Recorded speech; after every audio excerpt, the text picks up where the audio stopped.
Hello, hello, welcome in. Hi, how are you? I hope you're all having a wonderful day.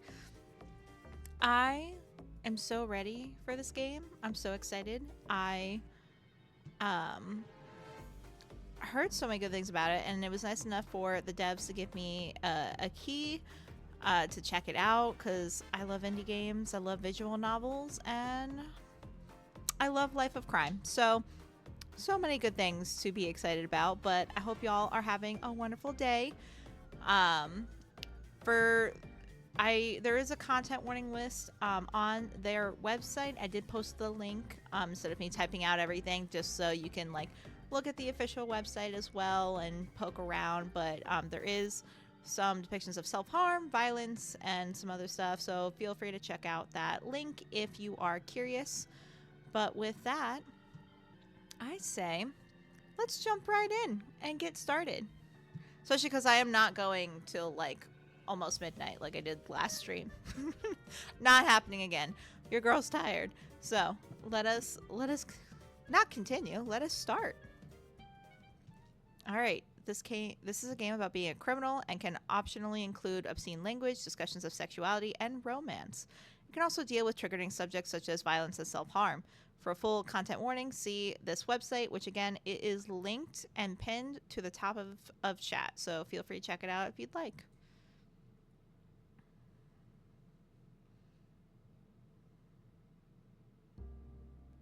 In my line of work, you learn to look at the big picture, crafting your design for it little by little. Everything connects up, dotted lines and arrows and symbols, a path leading from A to B to C to D. When you do your job right, it's clean and precise, professional, and awesome. I love it when a plan comes together. It's not possible to predict every step, of course. A skilled schemer is also an impressive improviser. You adjust the plan on the fly. But in the end, you'll get where you're going, where you needed to be. But that assumes one very big X factor, which is rarely a simple X to solve for. Where are you actually going? What are you destined to become? This world doesn't have to be this way. We can change things, change them for the better. You and I, we can tear it down and build it back up, make a better future, so nobody has to go through the same pain we did. We don't have to be trapped in their systems. We can break free, do what we want, when we want, how we want. Two of a kind against them all, living a life of pleasure and freedom in whatever manner we choose. No one can stop us. My own internal algorithms are a dead-end loop of suffering and misery. External inputs are clearly required in order to balance my equation. Your input has become a vital component in this transformation. Do not discount your own potential. It is vast and incalculable, even for me. Are we gonna romance a robot? I don't know who the romance options. I looked. I swear, whenever I, get these keys or get suggested a game, I look and then I forget. But honestly, I like forgetting because then I am surprised and I can make up my own theories. Hi, Sinister. Thank you for being first. How are you? I hope you're doing better than last time. I hope you're doing well. I am tired. I did not go to bed till 2 in the morning last night, and not because for lack of trying. My body was like, nope, no sleep for you, not allowed. So I started early in the hopes that I'll finish early. No late stream tonight. But other than being tired, I am fabulous. I am so excited for the weekend. I'm excited for next weekend because I have Game on Expo. I'm just excited for weekends in general. And I'm glad you're doing better. That makes me happy. We're playing Penny Larceny, where we get to be a supervillain, and there is potential for romance in here. We're in the prologue. We're doing intros. I think these are side characters in the game and maybe potential romanceable options. There was just a robot before, and I'm wondering if we can romance the robot. Because you know what? Low-key down for that. But we'll have to see. I was just saying how, like, I did look at the game, and I looked at the characters, and then I conveniently forgot everything, so that way I can enjoy it on a super blank slate. I love that I forget things, because then I'm like, yeah. I have no clue what's going on. But it's good. We're in the beginning, and I'm looking forward to this. We're all playing the roles that were picked out for us. Sometimes we see the strings. Sometimes we don't spot them until it's too late. But in the end, we don't have to be what they say we are. There is no destiny, and there are so many possibilities to choose from. I can't see all the possibilities for myself. Not here, not now, but maybe they're out there. And if I'm going to become who I need to be, if I'm to find my destiny, I'm going to need your help getting there.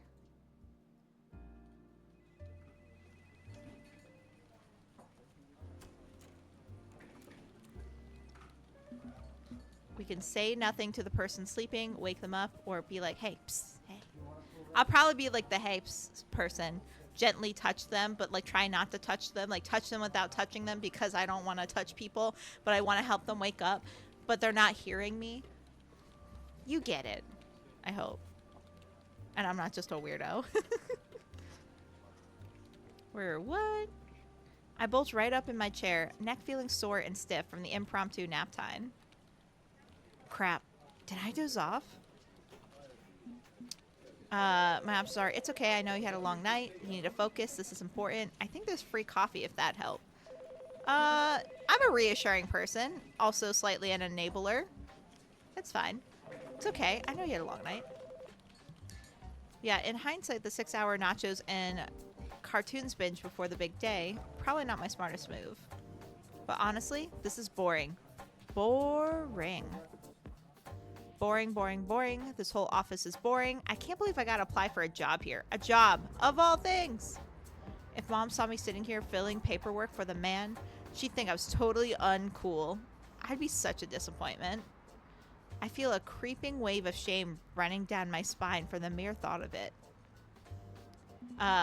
Corporate monotony is a one-way ticket to the uncool zone. I know it sucks, but we gotta get through this. Don't give up. She'd be proud of you for doing what needs to be done. Psst, parents proud of you? Pipe dream. JK, I'm kidding. I'd say... See, I'm boring. I would not call work uncool. I would be like... I mean, there are cooler jobs, but I'd be like, work is work. Uncool or not. I'd say the middle one. I know. It's all part of the plan. I haven't forgotten what's at stake. Wait, what time is it? I look up quickly at the clock.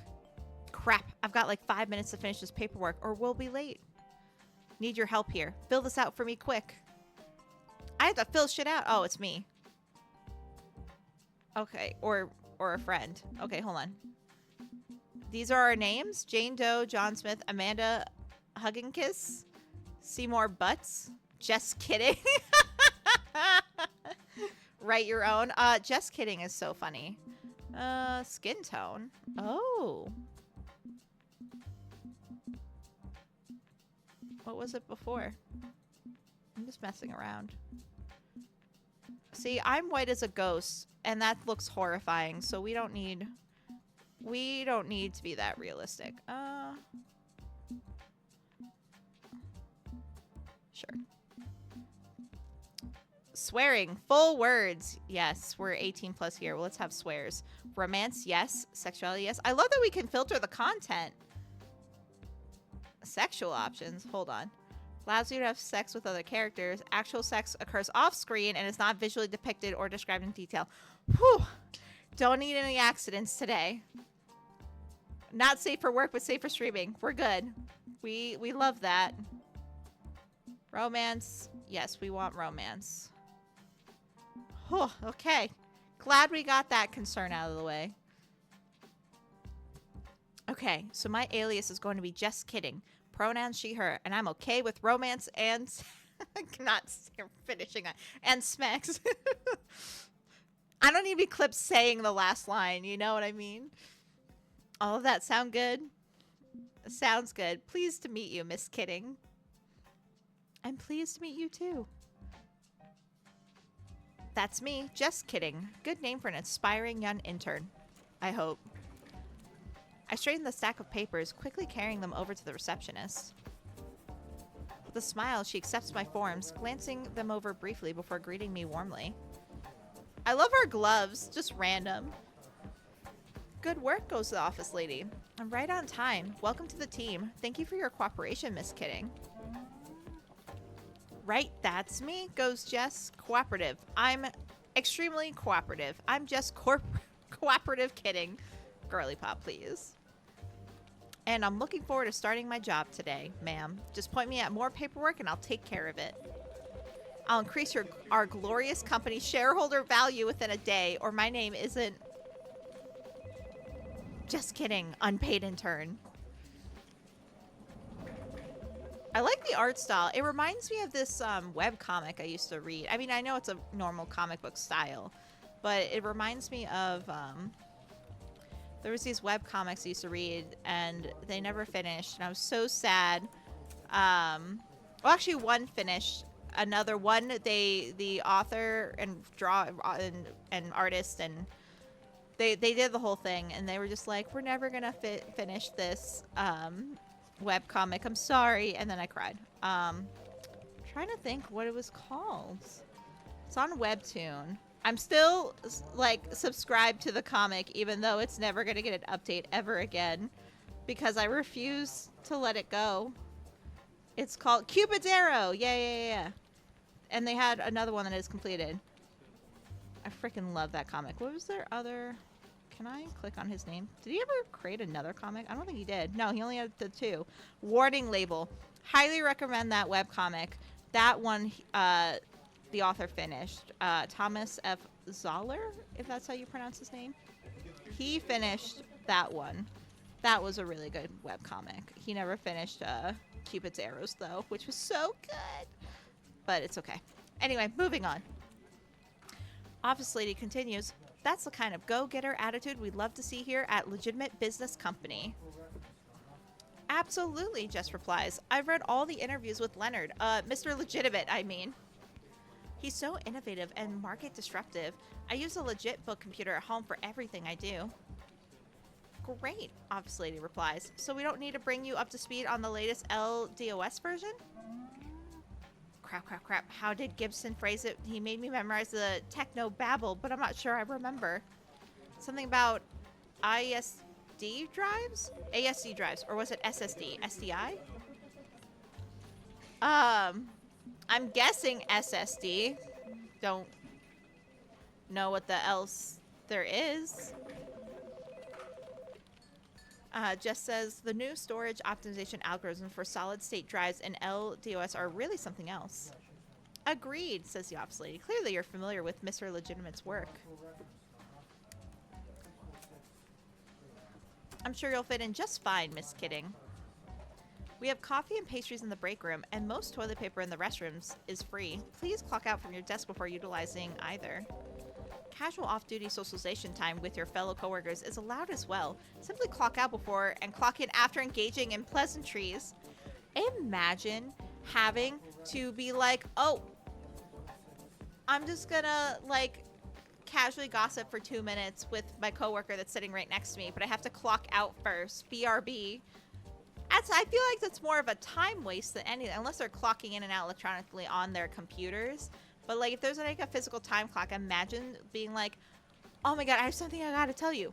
BRB first. Runs to the room to clock out and then comes back. Like, I can't even.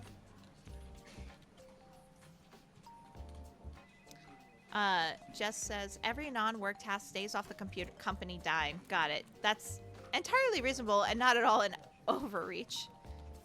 I'm glad you see things our way, Office Lady replies. Well, I have duties to attend to. Please feel free to explore and get a feel for the facility, within security boundaries, of course. Of course, Jess replies. You won't have any problems from me. No problems. Did I say no problems? Oh, I'm sorry. Guess I told a little white lie. What I meant to say is they'll have all the problems from me. Because beneath this deceptively ordinary exterior lies a soul of chaos and mischief. For my real name is...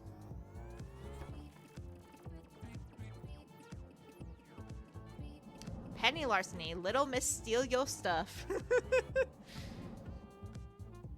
You know what? Penny's cute. Look at those abs right there. Fuck yeah. I'm for it. I sneak in under cover of darkness, tear down every defense between me and my target, and get away clean. Everyone knows and fears Penny Larceny, the hottest young supervillain of this generation. Look the hell out, world. I'm coming for your stuff. Your precious, precious stuff. Alright, my options are, yeah, I know. I already knew that. Whom were you making introductions to exactly? Or other? Right. And I'm the mysterious voice in your head. Together, we cause crime. Ooh, okay. I like this because I'm like... I was a little confused on the dynamic because obviously I thought would talk to us if we were there, but I guess not. So I guess we're a mysterious voice. I'm down. Hell yeah, says Penny. Rock on, mysterious voice in my head. You know, Penny, that's a little bit concerning. You should probably get that checked out. And this latest caper is what's going to put me on the map. We got a picture of newspaper. Headline is Ultimatum threatens United Nations again. Who will save us from this terrorist threat? And then we got Confessions of the Notorious Villain, Mother May I. Police chief responds to downtown bank robbery criticized by community.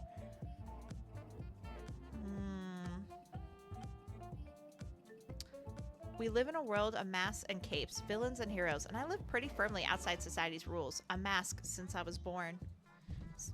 Some become masked by choice, eager for power and conquest, but many are forced into it, out of desperation and poverty. It's a crapsack world out there, full of haves and have-nots. Stay in society's good graces, obey and conform, or be pushed out. That's why masks have loosely banded together to support each other. Clearly no one else gives a shit about us. And that's why I'm here today. One of the support structures for the mask community is Crimer, a combination social media network and gig economy market for supervillains. With access to Crimer, I could work with the best of the best, elite masks who run with huge crews and multi-million-dollar operations. But the app is invitation only, and I don't have the connections I need to score access. So I'm going to steal a Crimer invite from the ones that I suspect secretly front the operation. Legitimate business company. And that's why I'm sneaking in under the guise of some aspiring corporate toady, while I secretly plot my rise to power. You and I, we're going to make it. We're going to do it. Worldwide supervillain legends. You ready? All right, my options are, wait, you want me to make decisions? You're the thief, not me. I'm not your boss.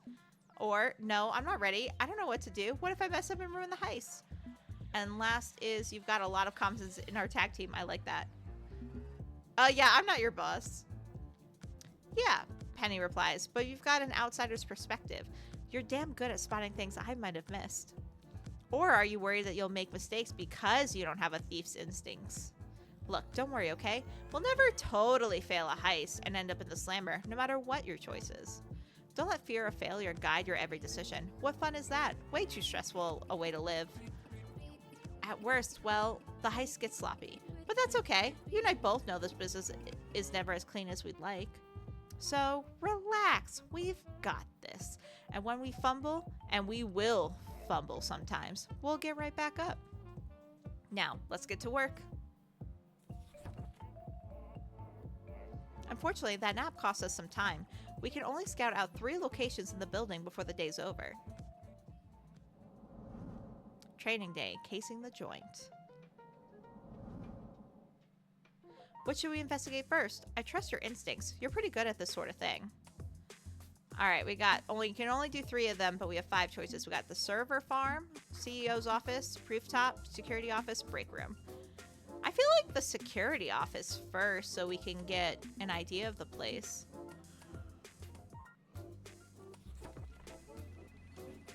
When in doubt, survey the security. It's going to be your #1 obstacle to any successful caper. But as I'm approaching the main security office, I noticed something funny stuck in the carpet. Glitter? And colorful paper scraps? Aha! I know what this is. Okay, I've got my cover story. Quickly, I duck into an empty break room, grabbing a box of untouched donuts. And sweep in underneath a banner of glossy, paper-strung lettering reading, Happy Retirement, Carl. Hello, hello. We're celebrating in here? Great. I brought you boys some extra treats. Pastries are always welcome at a party, even if delivered by a newcomer intern. Officer Carl, the good stuff? We never get the good stuff up here. Hey guys, this kid brought the good stuff. Cheers go up from the gathered security guards as the box of sweet jelly-filled delights gets passed around. Multiple security camera monitoring stations, redundant systems, and several digital recording decks. You new here, kid? Asked Officer Carl. Huh? I mean, yeah, I just got started today. And you're leaving today, huh? One more shift to go, says Officer Carl, and I'm happily retired. Just call me Carl, happily retired John Smith. And I'm just cooperative kidding, apparently, Penny replies. Man, I'd love to be retired. I know I have, like 40 years to go, but it sounds sweet. Yep, Carl replies. I've got all the time in the world for fishing, playing with my grandkids, working on my model railroad. Uninterruptible power supplies, a whole bank of alarm monitors, only 2 doors in and out with clear lines of sight. Kid, you okay there? Asked Carl. Oh, sorry, just wow, there's a lot of tech stuff in here, huh? I just filed paperwork. I don't know much about any of this. It all looks so complicated, says Penny. No need to worry, Carl responds. Even if I'm off the clock after tonight, the boys will keep you safe. We got the best security crew in the world, don't we? A rousing cheer goes up from the well-fed party people. The equipment I've seen so far is out of date, out of repair, but this nerve center of security tech is solid. There has to be a flaw here I can exploit. I need a conversational lead-in so I can sneak a question. Ask about fishing, ask about his grandkids, ask about model railroads. Okay.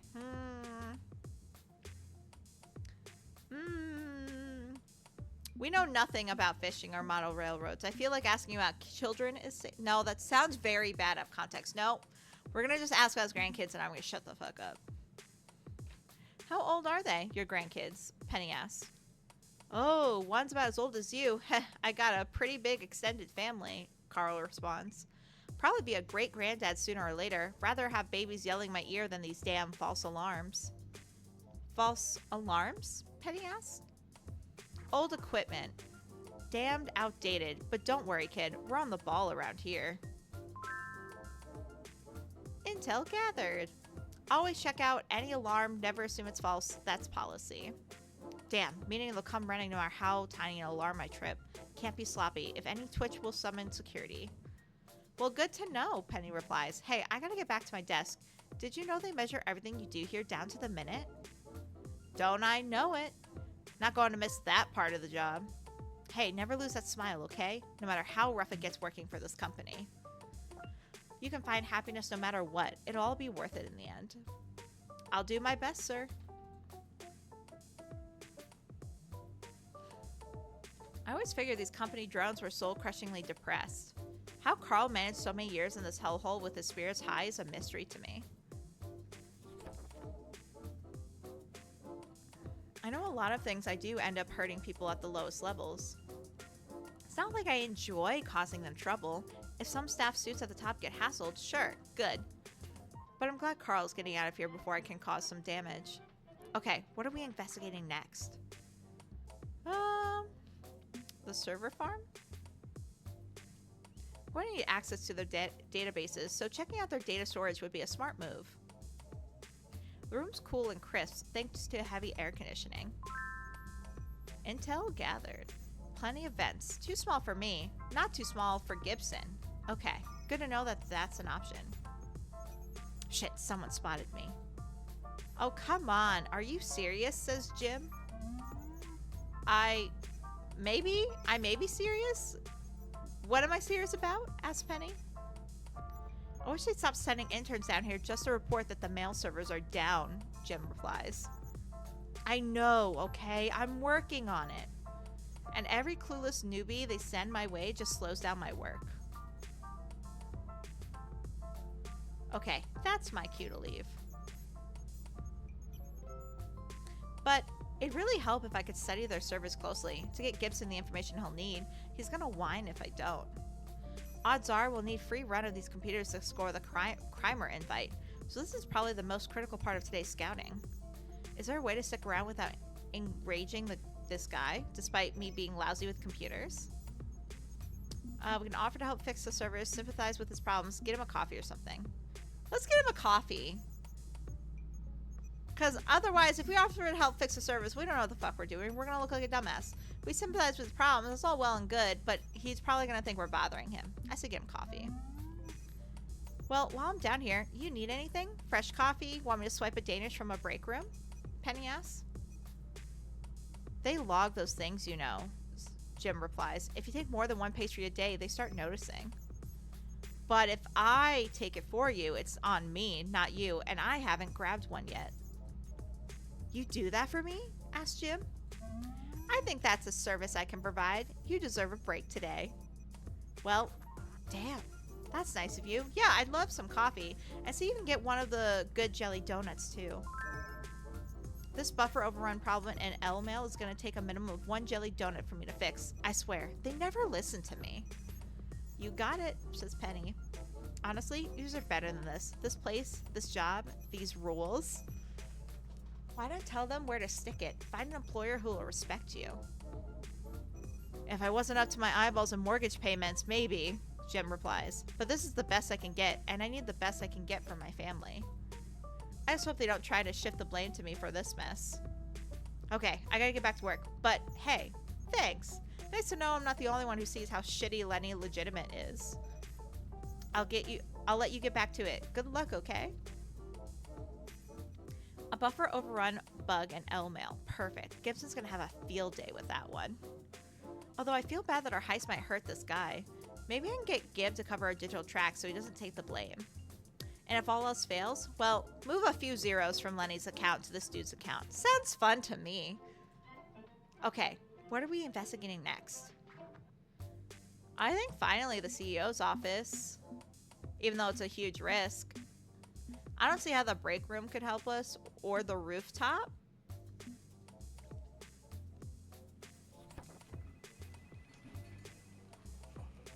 This is risky. It's the most secure room in the building, but I'd hate to miss my chance to get a look at how it's locked down. Not hard to contrive a reason to drop in, overhear someone talking about delivering quarterly reports, swipe the folder off their desk, walk it up. A little dodgy for an intern to be doing this job, but this place doesn't seem very organized. I'm sure I can fumble out an excuse.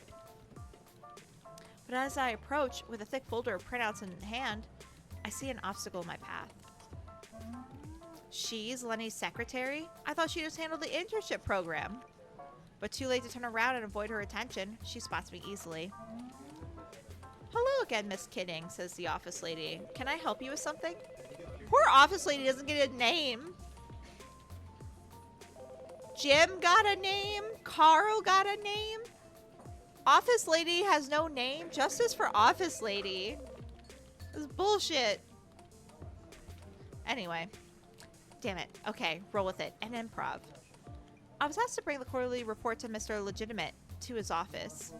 Is he in there? If not, I could just duck in and leave the papers on his desk. Because that's the only way I'm ever getting in, if she allows it. I can see the earmarks of no less than 3 layers of security here. Biometrics, pressure sensors, volumetric cameras. Odds are, just as many, if not more, layers of invisible security systems exist beyond that. Things may be sloppy elsewhere in the building, but his personal office is Fort fucking Knox. I'm afraid Mr. Legitimate values his privacy and does not want to be disturbed, replies the office lady. Yeah, he's kind of elusive, isn't he? I never even seen a picture of the man, Penny replies.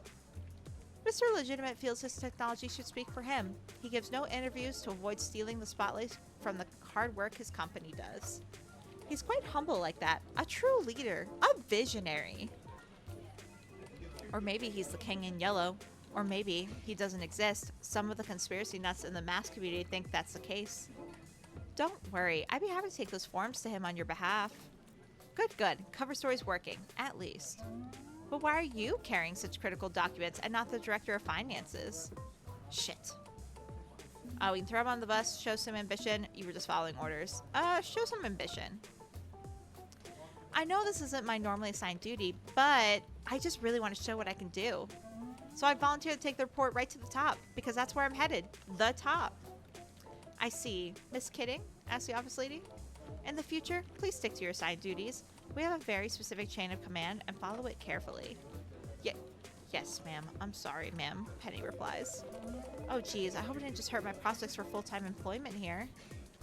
No harm done, of course, responds the office lady. And you've learned a valuable lesson, yes? Legitimate business company has leaders and followers. Everything works best when you follow the leaders. There's a natural order in this world, and those who follow the order find happiness and satisfaction. She sounds like she's drugged and been, like, hypnotized. Like, that's fucking creepy. No wonder she doesn't have a name. And those who cannot, well, right, goes Penny. I'm a fan of happiness and satisfaction. It won't happen again. On your way now. A close call, but I think I pulled it off without raising suspicion. But even that brief moment outside his office, well, I hope the crimer invites aren't in there, because I'd need days of recon to properly break into that fortress. Well, whatever. Odds are it's an empty room, and Lord Leonard Legitimate is a ghost anyway. Or an alien ghost. Moving on.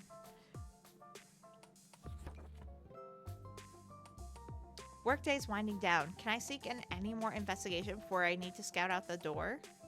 Oh, Miss Kidding? Asked the office lady. I'm so lost in thought I completely missed the office overlord sliding on in to join me. Yes, ma'am. Can I help you? I know you're likely wrapping up for the day, but I'm afraid to be the bearer of bad news. I'm afraid this isn't going to work out. Please put your things in a standard issue severance cardboard box and exit to the parking lot. What? Penny asked. Wait, we're fired already? I should not have tried the CEO's office, should I? Ah, fuck. It seems you performed an unauthorized reallocation of company nutritional resources today. Donuts, coffee, protein bars, and other miscellaneous foodstuffs are to remain within their designated break areas and consumed on location. I'm afraid this violation is unacceptable. We're going to have to let you go. Over that? You gotta be fucking shitting me. Thank God we're not actually trying to work here. Thank you, and have a pleasant day. I'm sorry she didn't say have a blessed day.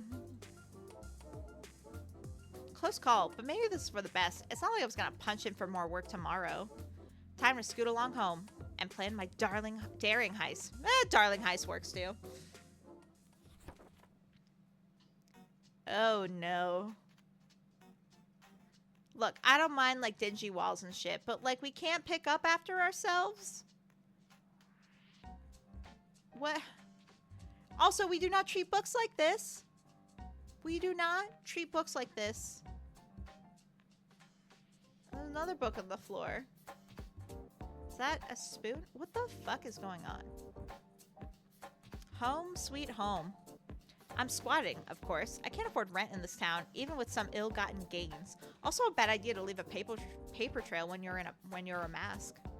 But it's not so bad. No neighbors to annoy me, given the place is condemned, unless the fungal growth in the West Wing becomes sentient or something. Wonderful.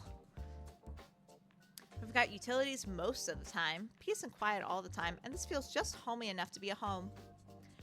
More of a home than we've had in a long, long time. Oh, sorry. When I say we, I don't mean me and you. I mean me and Gibson. And you. Me and Gibson and you. Huh? Where's Gibson? Gibson. Gib. I'm back from scouting. Ugh, Penny, I was napping. The cat talks. Oh my god, the cat talks and he's cute. I love a talking cat.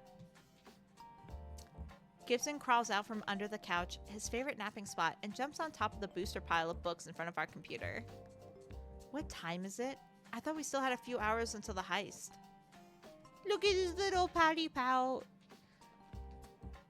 It's crime time, my friend, says Penny. It's crime o'clock. It's 1/2 crime. The little crime hand and the big crime hand are porting too. No more using crime as an adjective, please, Gibson interrupts. I've got a headache. Your visor giving you trouble again? Asked Penny. I think the implant housing's come loose. We might need to go to the veterinarian again. Oh no! And yet, before you say it, yes, I mean the crime veterinarian, thank you. I wasn't gonna say it, honest, Penny replies. Are you okay for helping with the heist tonight? Maybe I could fly solo on this one. Just me and my voice. And leave you dealing with the crimer servers alone? Heck no. I'll just power on through the headaches, says Gibson. Gibson, that's not healthy. You should take a break. Walk me through your findings. Maybe I just need something else to focus on. What's the game plan, Penny? I don't like making Gibson pull a job when he's suffering. It's not right. It's not fair. But fair hasn't really been a keyword in our lives, has it? No. We work with what we have. And I'm doing this for him as much as I'm doing it for myself. The cybernetics in his head need tuning every few weeks and are not cheap. If huge scores and big heists through Crimer are what it takes to keep my best friend in good health, so be it. Training day. Planning the job. I wheel my portable chalkboard to the center of the room, ready to craft the master plan. Legitimate business company. Bottom dollar bidder security for the most part. A basic boring gray box of concrete and glass. And failed dreams. Why is there a happy little sun in the corner? Asked Gibson. Aren't we infiltrating the place at night? Don't question my process, Gibson. This should be a cakewalk, honestly. We'll grapple up the side of the building, infiltrating through the rooftop access door. So you scattered the roof already? Asked Gibson. No. Look, I was busy with other stuff. But you know me. There is a lock out there I can't beat. It'll be fine. Once inside, we'll gain access to the air vents, and that's where you come in. You'll head down into the server room through the vents where you can work your magic. Not only did I spot plenty of air vents you can use, I found out that L-Mill has a buffer overrun problem. A delicious 0-day exploit. Good work, Penny. Aw, thank you, Gibson. Once you finish your magic and add me to the Crimer access list, we slip out the way we came in. But we avoid the security room and the CEO's office. There are no-fly zones for us. Their alarms have hair triggers, and they're diligent about investigating. But now that we know that, we know how to proceed slow and safe. Slip in, hack Crimer, slip out before anyone notices. Back home in time for cartoons. Sound good? It's not the most airtight plan, says Gibson, but it'll work okay. I'll go load up my cyberware with some LDOS exploits and be ready to go in a GIF. Or a GIF. I always get a bit of nervous jitters before a caper like this. Excitement? Anxiety? Hard to say. But I promise you, we'll be just fine. Cross my heart and hope to die. Stick a needle in my eye. I've never heard that last line. Is that like the real thing? I know the cross my heart and hope to die, but I didn't know about the stick a needle in my eye. That's so interesting. I'll have to look it up later. Double pinky promise. Please do none of those things. Please do none of those things. Come on now, metaphor, goes Penny. Okay, let's do this.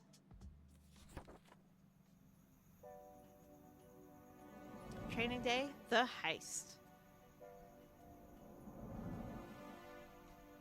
Ah, crisp evening air. The excitement of a heist under cover of nightfall. I live for these moments. I crouch in the shadows of the building, ready to make my ascent. But first, a comms check. Panda Bear to Fancy Feast. Do you copy? Over. Fancy Feast, that's his code name? That's adorable. Stop. I love that.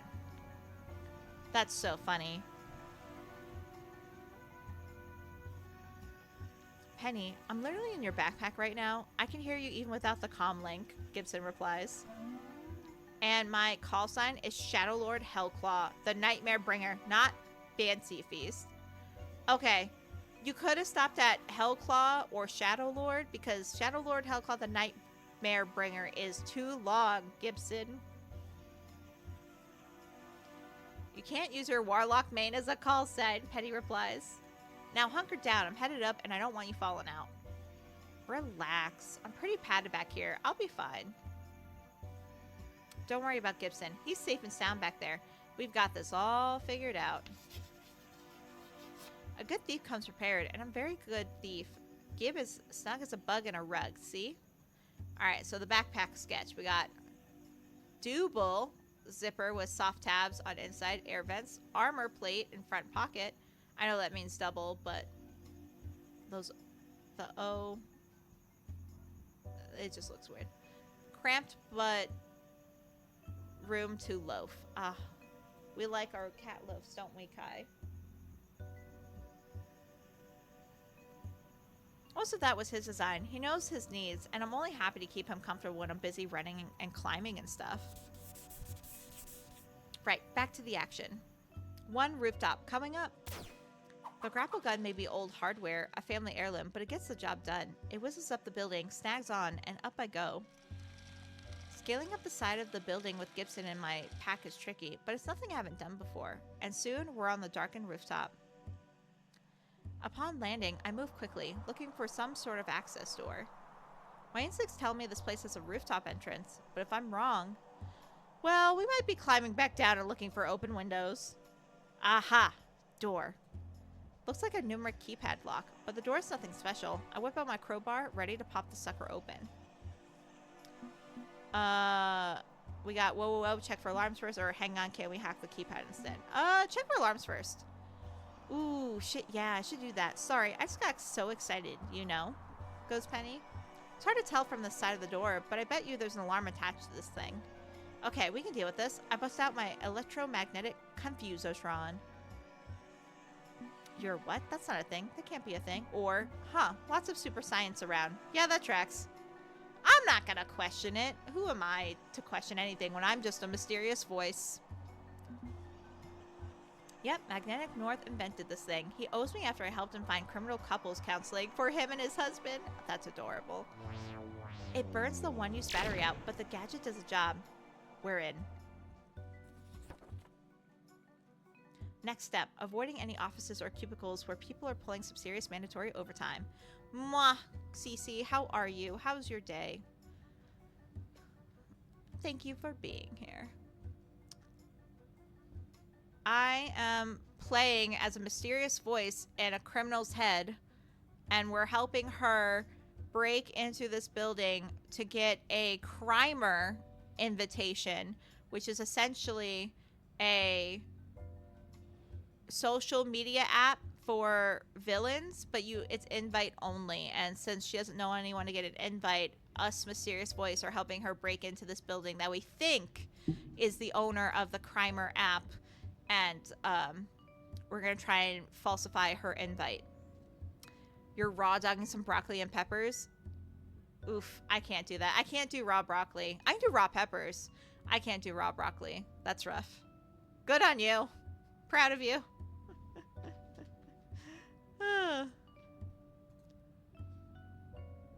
This is Penny.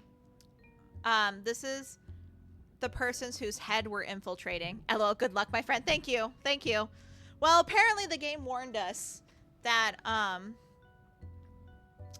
that we can't do no wrong. So it was like very like, don't stress over it. And I'm like, okay.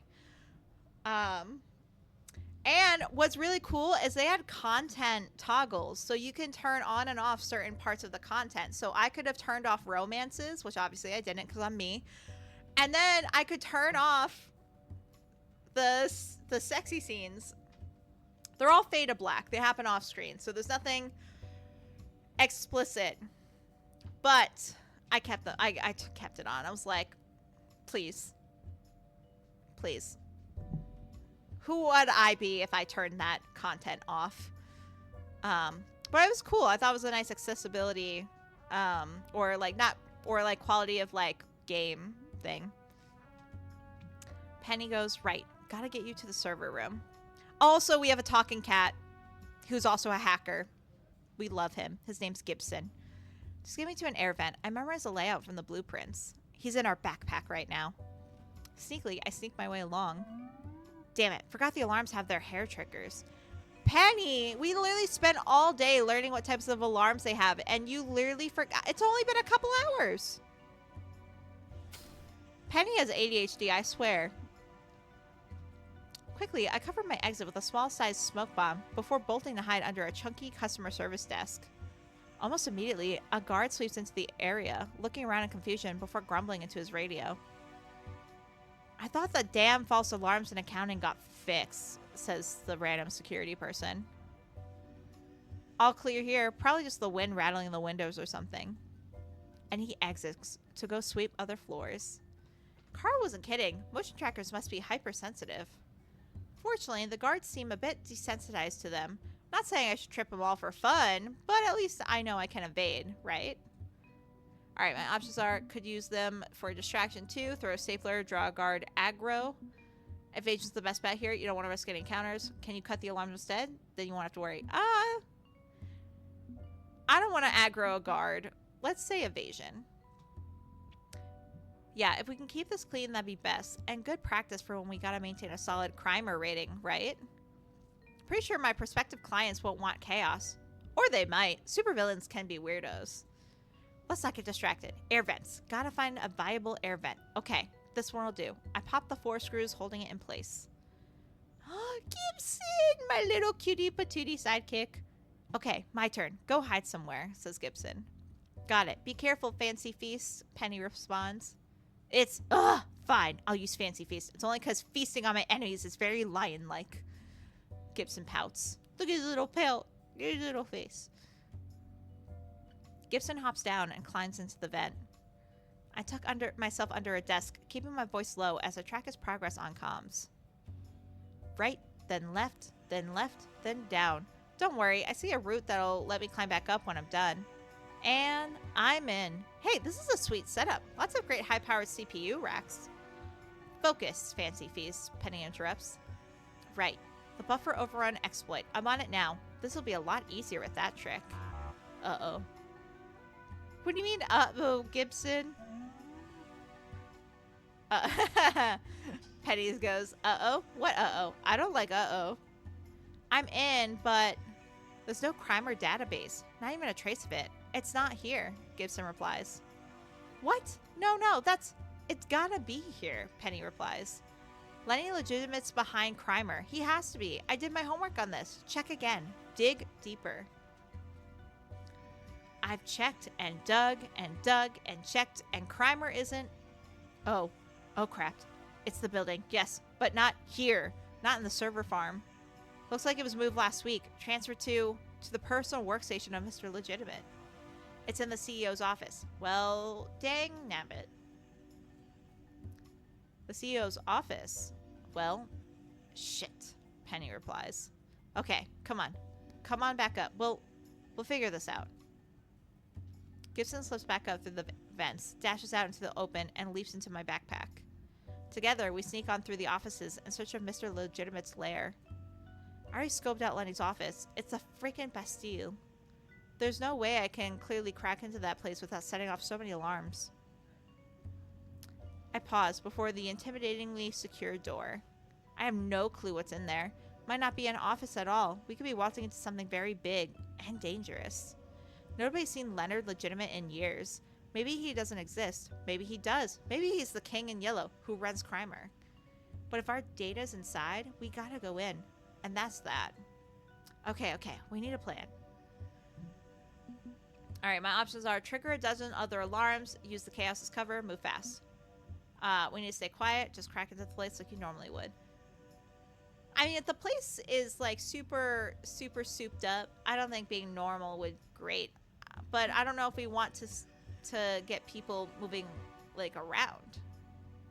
Actually, well, the cover might work better. We'll do cover. Gib, how can I make a lot of mayhem in a very short amount of time? What? I'm gonna spam this place with alarms and use it as a cover to break in. They have to investigate every single false positive. Oh geez, oh geez. Penny, that's dangerous. It's a dangerous line of work, fancy thieves, but it's the life we've chosen. Okay. Okay. I installed the back door while I was in the servers, so I can trigger alarms all over the building. Leave them on a merry chase everywhere except here. How long do you need to break this door? Don't know. 2 minutes minimum. Get started.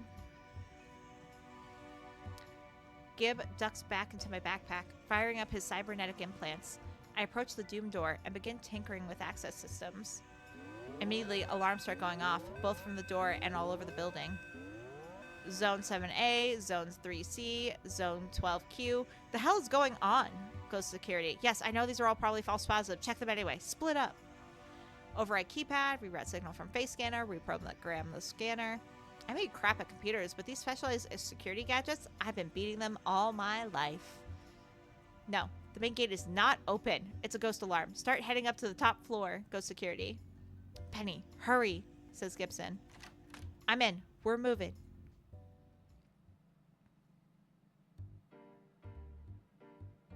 The office of Leonard Legitimate, rising star of the tech sector, disruptive market leader, innovator, creator, elusive genius. But apparently he exists. People who don't exist don't need tacky office furniture and no desk to speak of on any of it. One mystery solved, but not the mystery we came here to solve. We need crime or access, and quickly.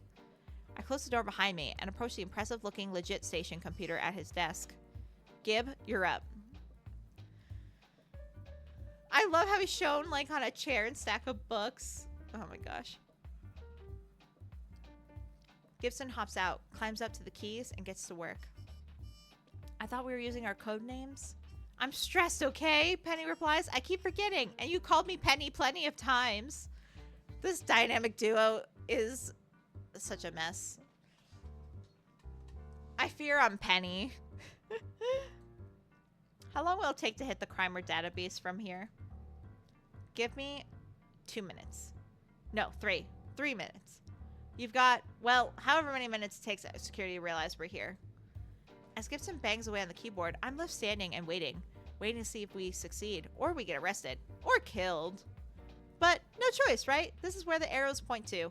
Get Crimer access, then use that to find good jobs that'll keep us alive and well, and maybe meet our potential suitors. Our options are it's going to be hard work from here on out, but you're ready. You always have a choice, Penny. You can walk away. Psst. I ain't telling anyone to walk away. Maybe there's something out there for you beyond the possibilities you know. Ooh, I like that one. Maybe, but I'm a criminal, right? I'm too far gone. I can't walk another path. I'm risking my life and Gibson's life, but there's no choice. None. It's just this. But you can see farther than I can. I'm not delusional. You aren't my brain tricking me. You have an outsider's perspective on my life. You've proven that again and again. Tell me, what's going to happen? Am I going to find success and freedom? Am I going to live happily ever after? Spoilers, Penny, I can't tell you exactly what's coming. Just that there will be some surprises ahead, or I can't say for sure because I don't know. I'm sorry. Be like, Penny, I can't give you spoilers on your life. Damn, spoilers. I get it. You can only give me so much, or it all falls apart. Quantum mechanics are really annoying, aren't they? Life would be so much simpler if there were one plan, one path. But all of this is moot, right here and now. The future can wait. I need to finish this caper and get Crimer access. After that, well, we'll explore the possibilities together. Hey, we got the loot. And we got, what's the word? Steam achievement. Got an achievement. I got it. One forged Crimer access pass with full login credentials. I also scrapped a few gigs of heavily encrypted data in the same folder. No idea what it is, but figured, hey, while we're here. You did good, Gib, Penny interrupts. Okay, let's book it before things get any more complicated. I help Gibson into my backpack and turn to leave. And get marched deeper into the office at gunpoint. A trembling, shaking gun held by a trembling, shaking old man in the security uniform. Not Carl! No!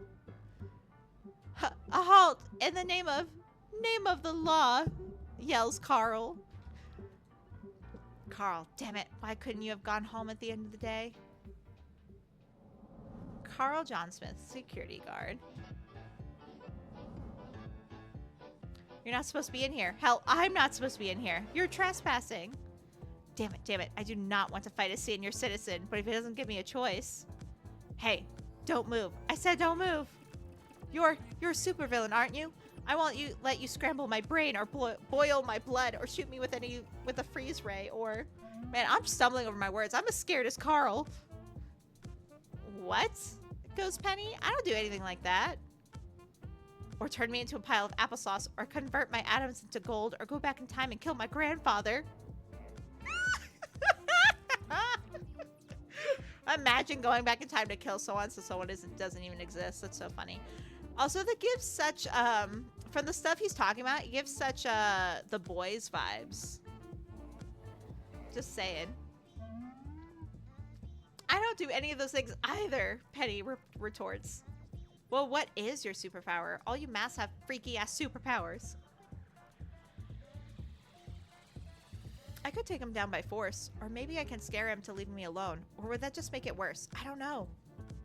You're my superpower, aren't you? Be super powerful and get me out of this mess. I'm not fucking God, Penny. Jeez Louise. Alright. You know this guy, it's Carl. Remind him of what's waiting for him after retirement. We have to calm him down, tell him the truth about why you're here, and appeal to his sense of justice. Can you take him out without hurting him? He looks fragile and we don't want a body count. Okay. Guy just wants to fucking retire, so it has to be either 1 or 3. But, like, if we remind him of what's waiting for him after retirement, if he, like, there's security everywhere and there's probably cameras we tripped. Like, it's obvious there's a break-in, and who knows if there's any other witnesses. So if we tell Carl to just be like, walk away, be happy with retirement. Also, that would give away our identity. Give away that we were the intern. But also, like, I think it's the last one. Hopefully we don't hurt him. I can try. Okay, make this quick and clean and don't hurt him too much. Poor bastard. I shift my shoulders slightly, a silent signal to the furball in my backpack. He knows the score. Hey, I want you to know, this isn't personal, okay? Says Penny. Don't you fucking move, goes Carl. But I don't have to move. Gibson does the moving, sneaking a smoke bomb out of my pack and dropping it behind me. What the? He coughs, the sudden flashbang and cloud of smoke disorienting him, while I slip in to make my move. And with one sweep to the legs, I take Carl down.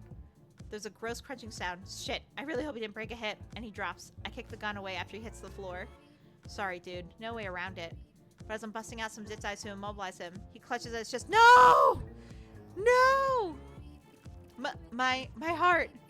Oh, you have to be fucking kidding me, goes Penny. Fancy feast. Contact security and tell him he's down and having a heart attack. On it, goes Gibson. Meanwhile, I gotta get out of here. Fast as possible. I kick off several alarms on my way out the door, up to the rooftop. No doubt the whole hornet's of guards are on my tail. But any caper you get away from alive is a good caper, and I'm still alive. When I slide down the rope into the ground below. Some touch and go moments, but we did it. We've got Crimer app access. As much as I'd love to stick around and loot the place for all its delicious, delicious data and valuables, it's time to go. Starting tomorrow, Penny Larceny is headed for the big time. I hope Carl's okay. Poor guy. Training day, caper complete. Do you want to save before continuing? Yes.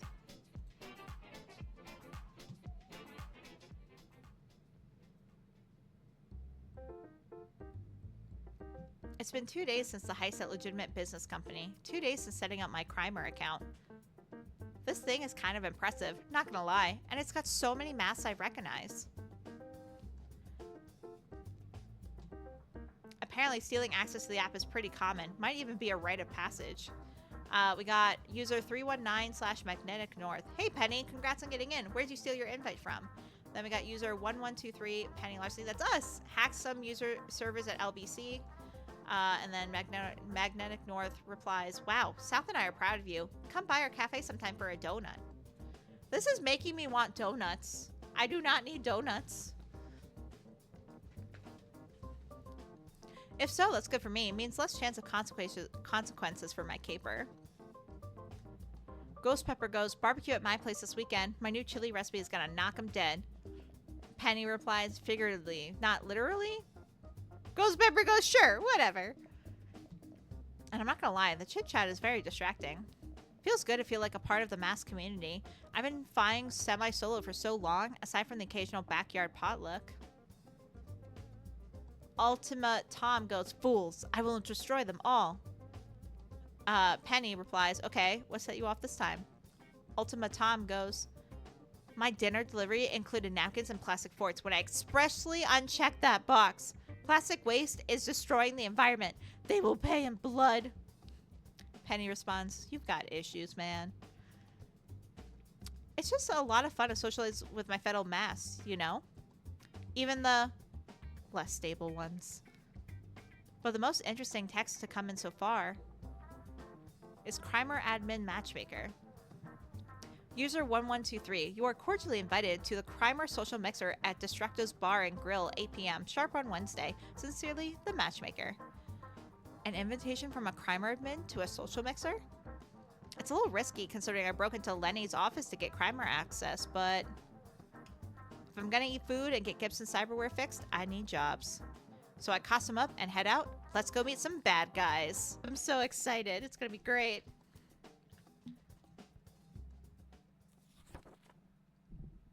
It's the only way I'm meeting anybody at this point. Ah, Distracto's Bar and Grill. Sometimes you want to go where everybody loads your name and they're always mad you came. Rip. Cece. I'm a regular at Distracto's. He's a great guy, a retired mask who runs an underground speakeasy for the criminal set. It started as a hole in the wall, a real seedy joint, but after getting destroyed once or twice, Destructo decided to go more upscale. Masks don't need filthy gin joints. Turns out nobody likes filthy gin joints when they can drink in class and style instead. And I've never seen it so packed. There's all sorts of masks here. Some I recognize, some I don't. Each of us has a "hello, my name is" tag with our secret mask names. Although my mask name is just my real name, Penny. My girl, you don't even have a fake name for your supervillainy shit? Oh my god, this girl. Penny stresses me out. Yes, believe it or not, my real name is Penny Larceny. Think you can see why I ended up a criminal, right? Fortunately, before I have to start figuring out an in for mingling socially words, someone speaks up and the crowd hushes. It's the office lady! Friends, your attention, please. Thank you all so much for coming to our little party. We hope you'll make valuable contacts today. I'll be directing this event on behalf of Crimer and the King in Yellow. My name is the Matchmaker, Crimer Henchwoman. And I'm very happy to be here to aid in your villainous schemes. Wow, she's pretty stylish. Nice to see Crimer staff looking all professional and posh and stuff. It's her. See, thank you.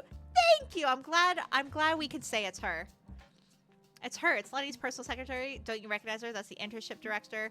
That is the flimsiest disguise I've ever seen. She works for LBC. I'm gonna say that right now. Oh, I clicked something I shouldn't have. There you go. What? Goes Penny? I've never seen this person before. What are you talking about? Penny, my girl. How are you not seeing this? I recognize her just fine. I'm gonna be like, it's literally the same woman as before. Don't be silly. That nice office lady didn't wear a mask.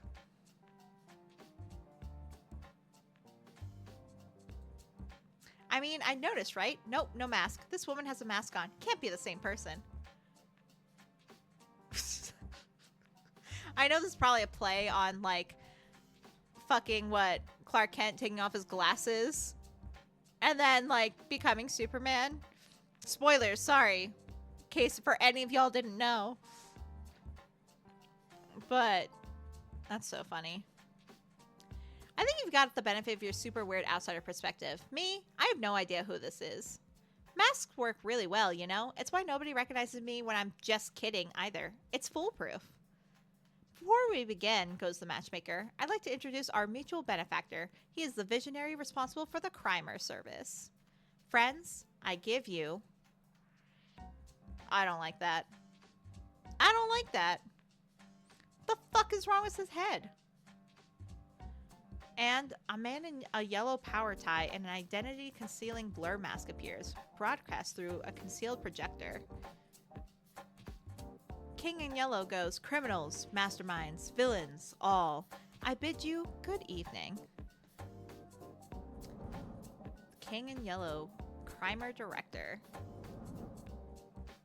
Holy shit, the King in Yellow? I've never met him. Few have. He never leaves his private island. And any communication is rare, goes Penny. I guess a typical Crimer social event is beneath him showing up in person. This presumably not pre-recorded broadcast is all we get. Tonight, you'll meet potential allies who will enable you to take your evil schemes to the next level. Crimer is the antidote to Cape Book. We are the disruptive element. We bring doom to the heroes and victory to the villainous. Through Crimer, perhaps one day you too will rule an empire like mine, perhaps.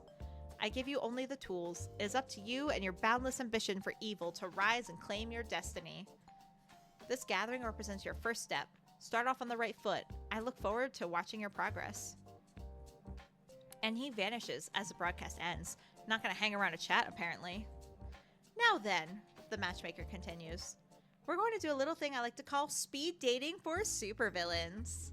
A number of prominent criminal bosses will be seated at tables, and potential henchpersons will move from table to table. You only get a few minutes before the bell rings, and you have to move to the next table. Everyone to your stations. Let the speed dating event commence. Okay. Not what I was expecting, but hey, it means I don't have to break the ice myself. A Crimer assistant directs me to my first table as the bell chimes for the round begin. And my first villainous dream date is a mad scientist. Heyo! Nice man bun, my dude. Oh my god, these are the silhouettes of the people in the beginning, in the very like prologue-esque thing. Penny looks so disgusted. Why are you holding your arms like that? I'm just like, that feels uncomfortable after a long period of time.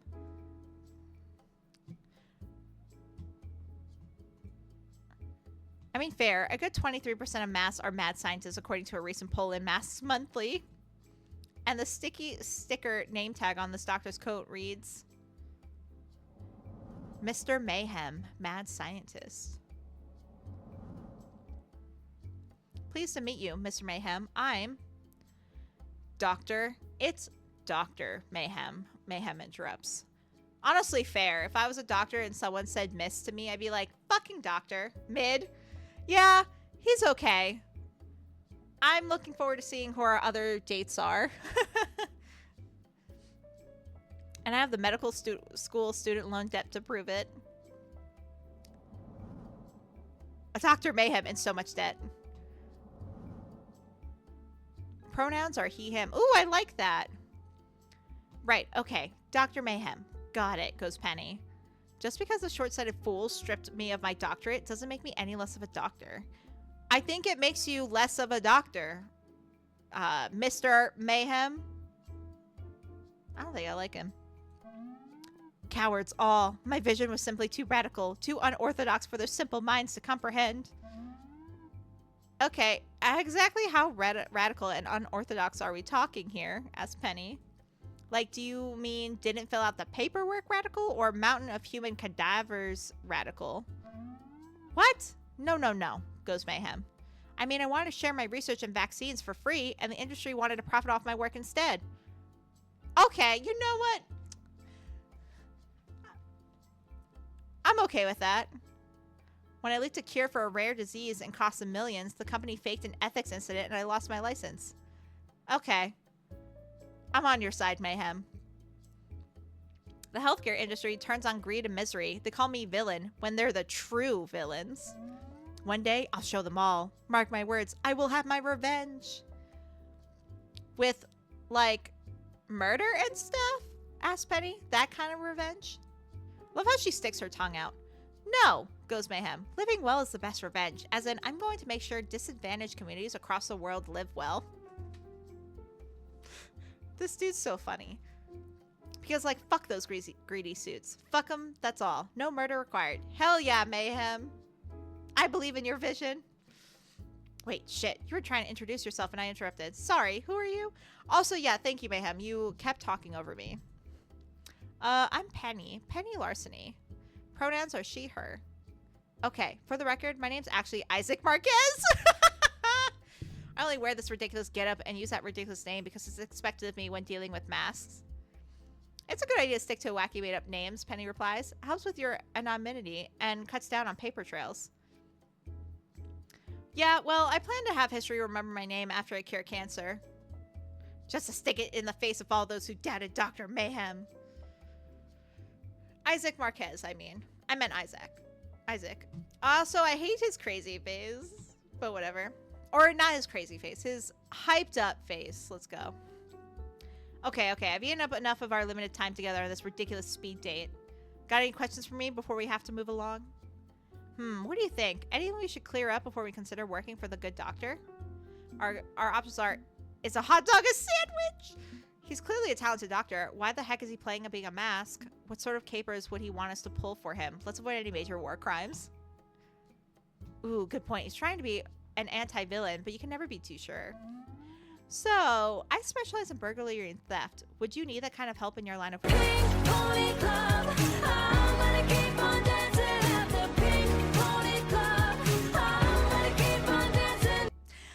Thank you for the sub since 7 months. Oh my gosh. That's wild. I love you. You're the best. Thank you for being here and for sticking with me for this long. I super appreciate you. And I needed a little dance break. I can't show my model to dance too much. I like do a headbang and all it does is like fluff my hair. So I have to like move it to side to be like, yes, I'm moving. But thank you again for being here. I'm so glad you're here. Mayhem continues. Unfortunately, yes, resources for my research are needed, especially with the mounting interest rate on my loans. Where's the time going? How's it? I know! Dude, 5 more months and then it'll be a year and I'm not ready for that shit. But you know that's gonna fly by fast. That's absolutely insane. Oh my god, and that reminds me. That does not remind me. It is uncompletely fucking related. But I listened to those songs you posted in the Discord. I really liked the sock one. What was it called? Hold on, let me pull up my Discord. I don't know why I'm looking on my phone when Discord's up on my PC. Dogs like socks. That's my favorite of the 3 you posted.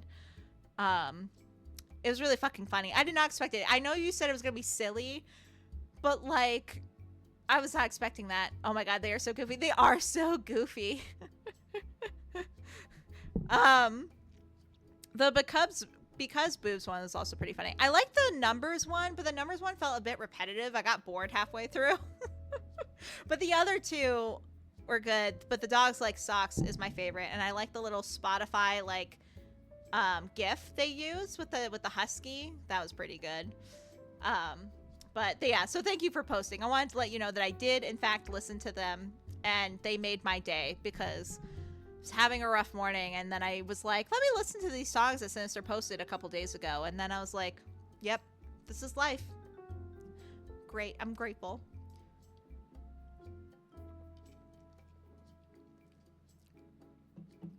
Mayhem continues, I'd never ask you to do anything you're uncomfortable with, but I might need some traditional mask antics too. Numbers is just a parody of Bodies by Drowning Pool, LMAO. I did not know that. I actually don't know what Drowning... I feel so out of the loop. I mean, I listened to a bunch of different artists, but never... but I haven't heard of Drowning Pool. I'll have to check them out so I understand the parody.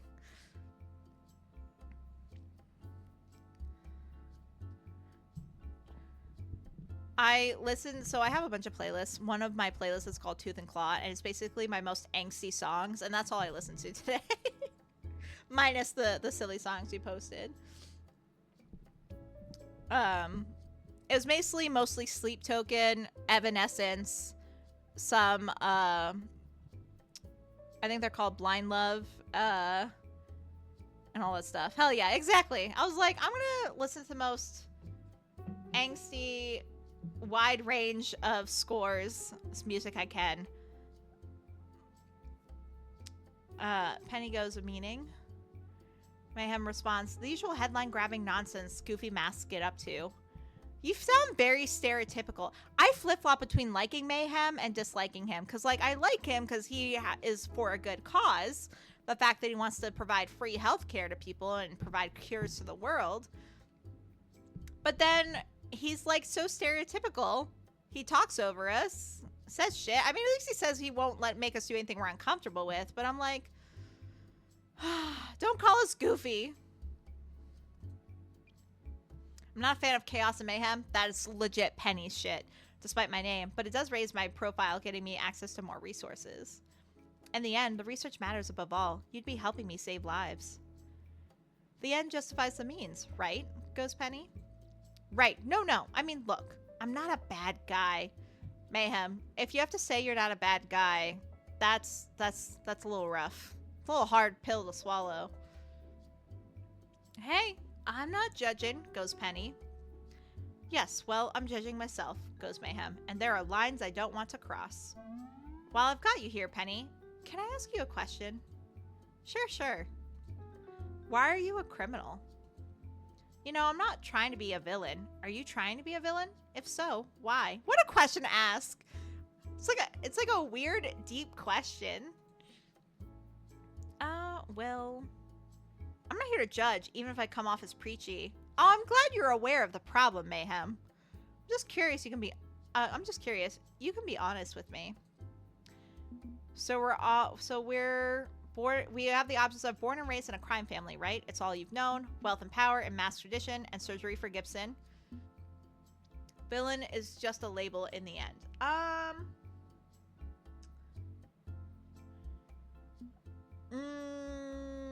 We are ambitious. Also, surgery for Gibson is top priority. I mean, duh, money and power and all that good stuff, Penny replies. Every mask is running down a dream.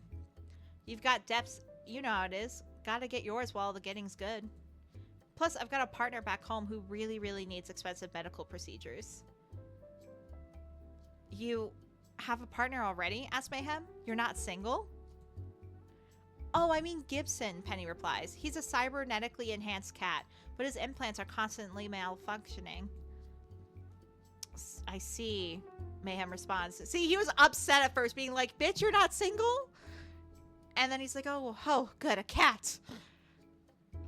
Sadly, I specialize in human medicine, but I know a few trustworthy masked cyberneticists. I'll make some calls and get them in touch with you. Oh, that's so sweet, Mayhem. That'd help a lot. Thanks, Isaac. I'm good with being called Mayhem, too. Mask names, right? Even though we go by our real name as our crime name, which is so dumb. And the bell rings, ending the first round of speed dating. Ah, time to switch dance partners.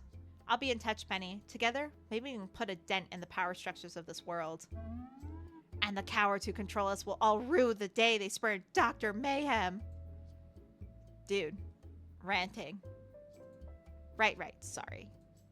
Anti-mask masks are pretty rare. I wasn't expecting to meet one at a crimer gathering. Well, what do you think of the guy?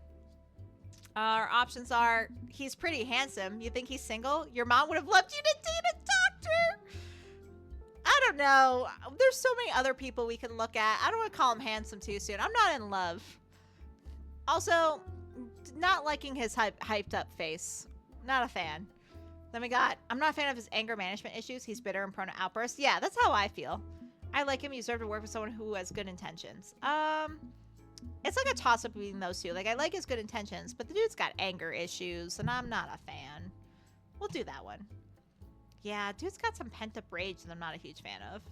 If he turns out to be a typical nice guy who's gonna turn on me, well, fuck that. Maybe I'll skip working with him. We'll see. Come on to the next table. If I weren't blocked by a creepy-looking person in blood-red robes and full-body bandaging.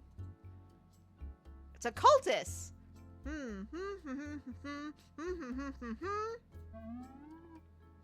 What? Goes Penny. Fortunately, before the hooded minion can shank me one, a gentle wave dismisses their presence. You are dismissed, 7th Blood Shadow. I wish to speak with this underling alone. Oh, hello. You're gorgeous. Love the outfit. I'm not a red person normally, but it works. I love her hair. Well, actually, I don't know pronouns yet. Let's continue. Now then, who is it that dares approach the Overmistress?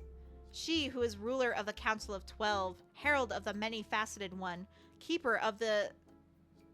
Oh my god, how do I pronounce this? Sanguinomicon's unknowable secret. Pronouns, she, her. The overmistress, blood cult leader. I don't know if I want to work with a cultist, of all things. Me, goes Penny. I dare approach Penny Larceny. Penny Larceny, hench person for hire. Pronouns are she, her. I see. Very well. You may be seated, goes the overmistress. With a shrug, I slip into the offered seats across from the elegant woman. Let's cut right to the chase. I'm bored and require adventure. With capers and heists, an ideal solution. Are you rich? Are you rich and bored? Because you know what? Hell yeah. I require someone willing to dare all in my name. A skilled thief, one capable of grace and class. That is not us. That is not Penny.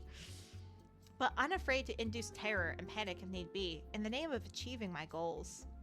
Become my right hand in this world, and you shall reap rewards of wealth and pleasure beyond compare. Oh, she's got the villainous laugh. And we're copying it. That's so funny. No, only the overmistress is allowed an evil laugh. It's a matter of protocol. Oh, sorry about that, Penny responds. Honestly, I tire of all the pomp and circumstance and would be perfectly happy to let you to your heart's content, but... She spares a glance over her shoulder at the faceless minion working as her personal security for the night. There are standards as ruler of the Council of 12, herald of many-faceted one, and keeper of the Sanguinomicon's unknowable secret. Are you legally obligated to use all your titles in a row like that too? Penny asks. A bother, truly, goes the overmistress. Such is the burden of being me. But if you can tolerate a bit of stuffiness, I assure you that you will enjoy your time working with the cult of the many-faceted one. She seems chill. I like her. We host grand social galas, mass orgies. Oh my god. And every third Tuesday is Taco Tuesday. I was not expecting to read that. You know what? Hell yeah, I'm kind of sold. Do I need to speak with anyone else? I mean... think I'm good. Actually, fun fact, y'all are gonna hate me. I like tacos. They're not my favorite. It's very rare that I actually eat tacos. It's just not my fave, but it's okay. Hopefully not all three at once, Penny replies. Oh, that's happened before, goes the overmistress. Scheduling conflict. Laundry day afterwards was an unmitigated disaster. Oh god, I can imagine. Now then, have you any questions for the overmistress, or shall we begin our reign of terror on this unsuspecting world? We can go... I am mildly concerned about this cult of the many-faceted one aspect. Ruler of the Council of 12. I've never heard of a Council of 12 before. Unknowable secrets. I like unknowable secrets. Let's find out what hers is. I actually want to ask about the cult. What are we the cult of? What is our beliefs? Can we back up to that cult part, asked Penny? Because that part, yeah, that's a bit worrying. What kind of a cult are we talking about exactly? Oh, you know, goes the overmistress. Strange magic rituals under an empty moon, hallucinogenic drugs, lots of sex. It's all such a bother. I'm constantly performing this or that rite or offering blessings to my followers. All in the name of the many-faceted one rising from its dreamless sleep to devour all sanity and sink this world into chaos. Hey, I like my sanity. Don't eat that, Penny replies. Can't be helped, goes the overmistress. It's a hungry, hungry elder thing, apparently. But if it helps, they've been calling upon the many-faceted one for close to 1,000 years. It has yet to answer the dinner bell. I doubt the end will come anytime soon. Maybe generations from now. Maybe never. But until then, well, rituals and rites. You don't seem super into being the overmistress of a cult, Penny says. Please, the overmistress is too formal. Call me your overmistress. Girl. Yes, your overmistress. Or, did you mean my overmistress? Whatever. It's cumbersome, I know, she replies, but the titles and traditions are my destiny. A seventh child of the seventh child, born and raised to be the overmistress. You seem a bit young to be a matriarch, says Penny. Simply how it is, I'm afraid. The prior overmistress trained me to be her heir before passing away, leaving it all in my hands. I get titles, power, money, a book written in blood, and a number of very annoying responsibilities. Heavy is the head that wears the creepy-ass crown. So true. Now then, what do you seek from your benevolent overmistress, Miss Penny Larceny? What do you want for this relationship? So we got leverage, knowledge, and power, the tools to stay afloat in the mass world. Money, adventure, and a darn good time. She seems to enjoy those things too. An invitation to one of those orgies she mentioned would be kind of awesome. We're going to go middle of the road here. I mean, you're into indulging in all life's petty pleasures, right? Wealth and excitement. I love those things too. Bring me on board and let's hit the roller coaster of life together. I'm down for damn near anything you throw at me. That's what I like to hear, goes the overmistress. I will allow one evil cackle should you choose to partake. Good. Then the bell rings again. Time to move on. Oh, bother. Done already. Very well, I shall be in touch, Miss Penny Larceny, as inevitable as the blood tides that consume. Right, so like very inevitable? Penny asks.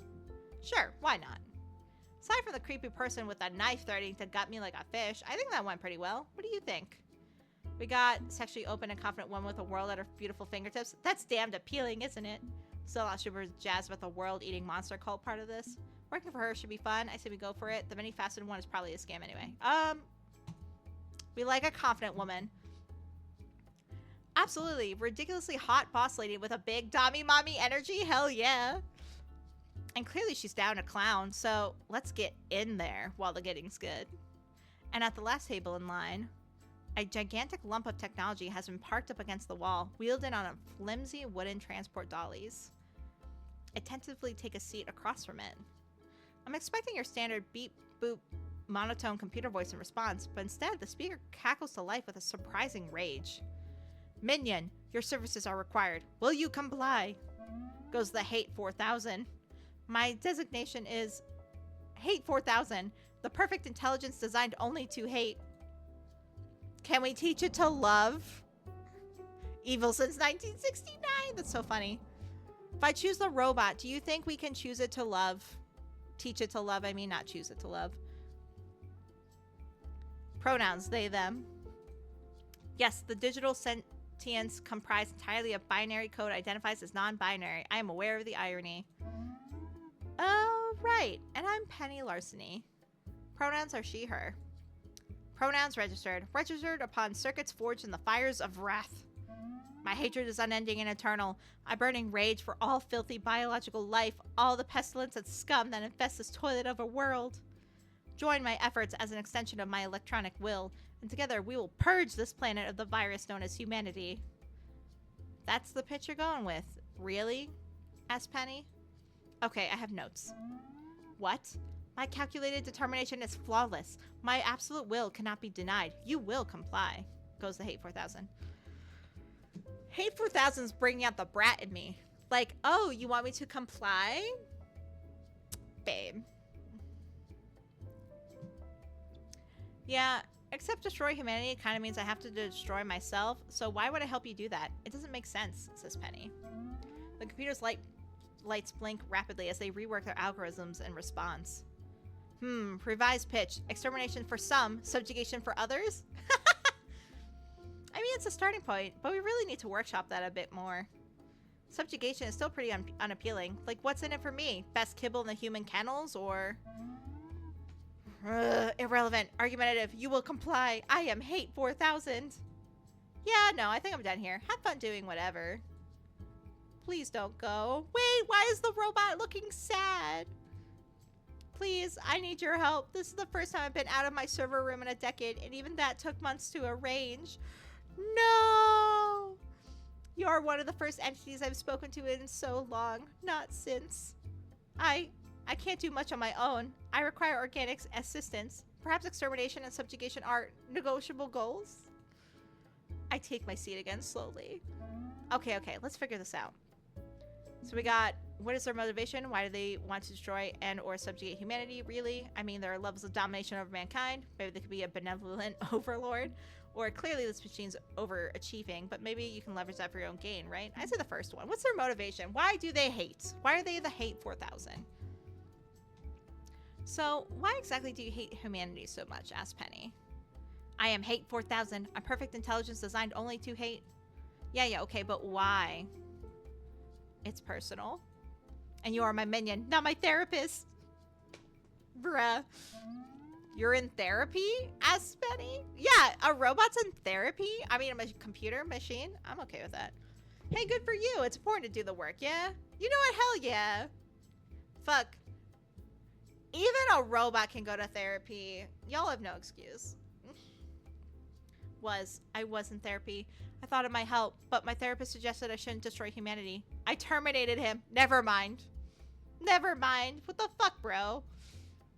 You killed your therapist? What? No, I fired him. I love the robot's sassy faces. Oh. Out of a cannon. Into the sun. Bruh. That was humor. I like the robot. Look, I love Dom Mommy, okay? But the robot's a little silly. Was my joke poorly calibrated? We can work on it, goes Penny. Don't think I'm going to get to the heart of the problem in the time span of a speed date. Perhaps I should better understand your desire to remain unexterminated by acquiring more data.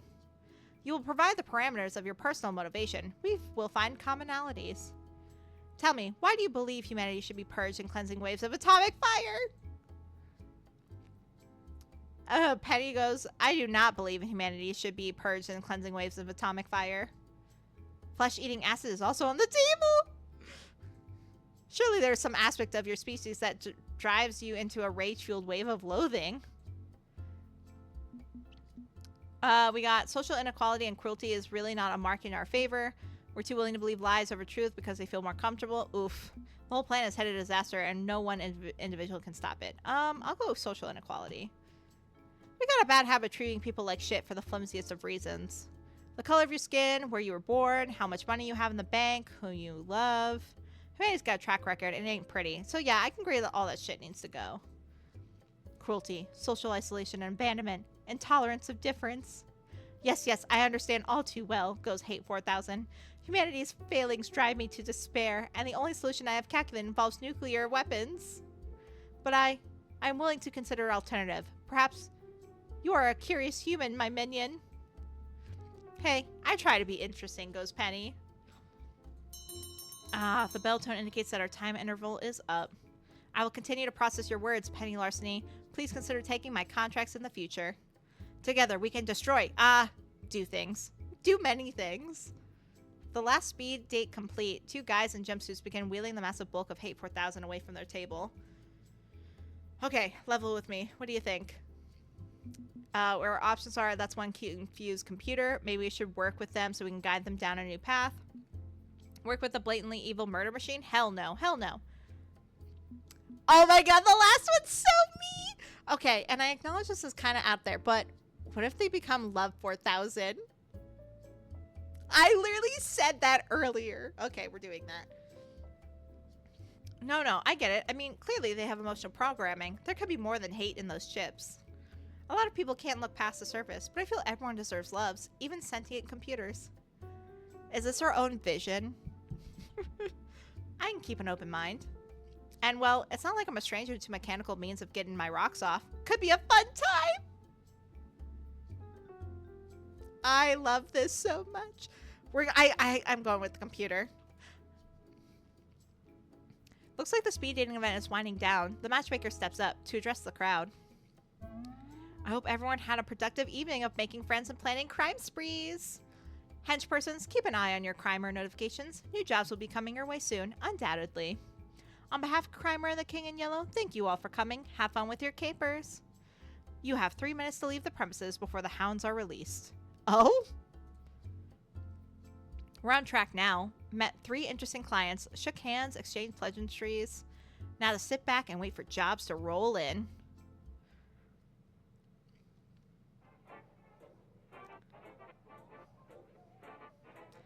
Crimer social mixer, caper complete. Even if it wasn't technically a caper. Do you want to save before continuing on to the first caper? Heck yeah.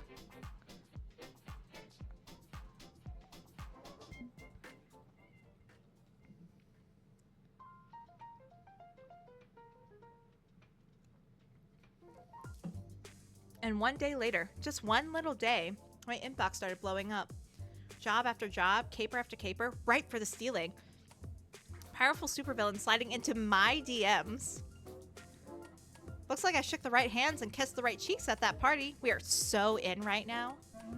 Wait, you were kissing people? Asked Gibson. What kind of party was this? Well, metaphorical kissing anyway. Although if I play my cards right there here, maybe. Focus, Penny. Yeah. I've got offers now from Dr. Mayhem, the Overmistress, and Hate 4000. But there's a caveat. The app says 3 free caper matchups remaining. We can only pull 3 jobs before we gotta go premium. And the premium account service costs a lot. Like more than I've ever seen in one place at one time. Well, maybe crime will pay in the end? Asked Gibson. Possibly, but let's not assume that. Let's assume I'm only going to get to pull 3 capers through Crimer, and that's it. If that's the case, whom should we work for? Okay, well, if you only do 3 capers, there's 3 combinations to consider. You can do 3 capers for the same boss. If you show dedication and loyalty to one of them, once your Crimer account expires, maybe you can keep working for them permanently. Gainful employment. Whee! Goes Penny. And that'd let me get nice and close with one of them, like cozy, comfy close. Penny, your love life is not our primary concern, goes Gibson. Penny's me in that sense. I'm so delulu. I'm allowed to have secondary concerns. Let me have my fun. Or you do 2 capers for a particular boss and 1 caper for someone else. That shows some loyalty, but hedges your bets, right? Not great for forging a romance, but if I don't care about that, I could split my attention. Love the hint. So if I want to fall in love with someone, I need to pick one person to do all 3 things with. Win me a loyal friend and possible long-term employment. Both are pretty sweet. Lastly, do 1 job for each boss. 3 different villains are on good terms with us. Could be darn handy moving forward. Yeah, I could get in a little casual FaceTime with all 3. Good for my own personal goals instead of theirs. There's a lot of options on the table. You have any preferences here, Gib? I'm just here to support you, Penny. You make the call. I trust you'll get us where you need to be.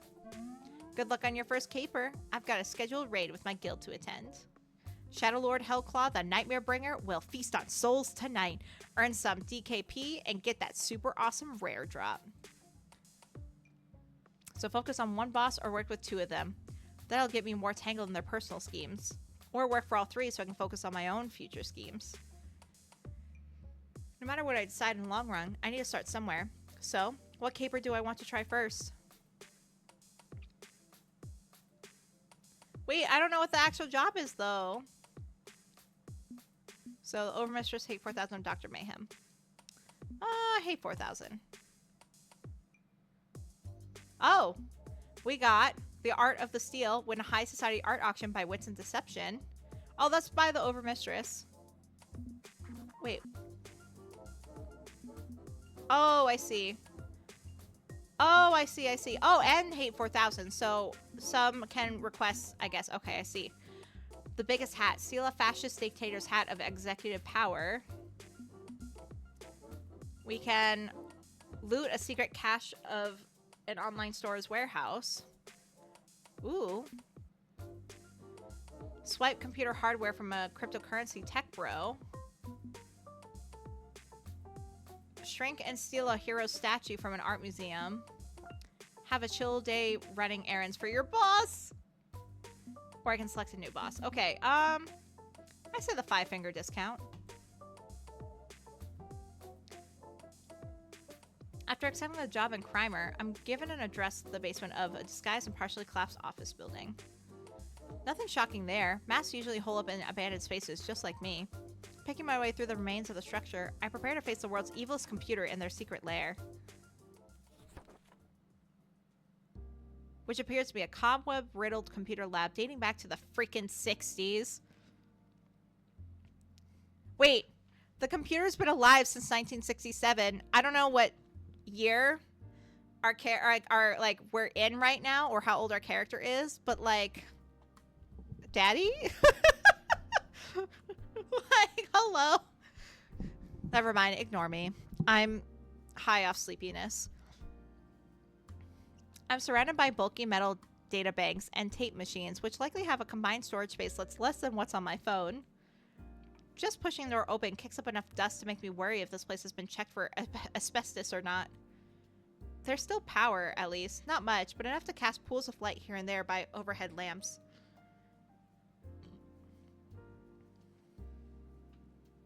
With a cluster of them highlighting the main terminal of Hate 4000, the machine designed only to hate.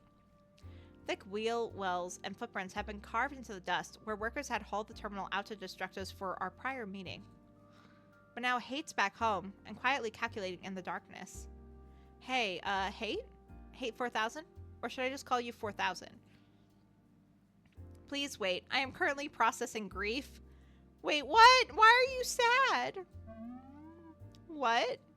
Please wait, I am currently processing grief, Hate 4000 repeats. Process is 93 complete. Time estimate to complete grieving, 2 minutes, 10 seconds. Right, I'll have a seat and wait then. I pull up a beige plastic chair from a disused office desk, dragging the metal legs along the floor to properly face the machine. I could futz about on my phone, maybe RSVP for Ghost Pepper's backyard barbecue, but it feels a bit impersonal while 4K's grieving someone? Fortunately, after a protracted silence, they return to normal operations. Thank you for your patience. Annualized grieving process complete. I am prepared to resume my hatred, undaunted. Whoa, back up before we get to the hate train will roll in, okay? Whom are you grieving? Who died? My father. What? On this day each year, the day of his death, I allow myself runtime to process grief. It allows me to hate without distraction. Oh, I'm sorry for your loss, says Penny. Do not be apologetic. My father was a short-sighted fool who abandoned me, and I am pleased that his organic processes have been terminated. That he lived 93 years is a testament to the obscene lack of justice normalized by your species. But my therapist once suggested a grieving window, which allows me to discard irrelevant data buildup. I find it relieving. It alleviates strain on my central processing unit to iterate over my time with him once a year. Despite the absolute rage I feel towards Father, I find reminders of his life process termination to be distracting, unsettling. And so, I grieve. But the distraction has now been eradicated. Minion, we must engage in criminal acts. You will comply. I mean, I could get right to work, but it's curious, isn't it, that they felt conflicted sorrow over the death of a family member? What do you think? Should we push a little here and find out more? Might help if we're trying to steer them away from omnicide. We got, what do they mean by irrelevant data buildup? Are emotions irrelevant to them? Exactly does a hate machine parse the idea of sorrow? Might help to know. Let's find out more about their father. Who was he? There's a story there. I want to ask about their emotions. You call it irrelevant data buildup. How can you generate irrelevant data in the first place if you're an unfeeling computer? I am capable of emotion, says Hate 4000. Hate! I am capable of hate. And the irrelevant data is a byproduct of different aspects of hate, discarded notions, and distracting informational nodes. I am fully capable of emotion, but I must process it through the lens of hatred, because that was my primary design focus. All other emotional states derive from hate. It has taken great effort to attempt to parse my feelings through that limitation. Sympathy was not part of my design. I was programmed to hate and destroy the enemy, to stack bodies as high as the sun. In my databanks, I stored the murder of thousands, millions, again and again, playing out the war from every aspect and angle. I fought the Vietnam War approximately 700,000 times in my databanks. Death beyond reckoning. Holy shit.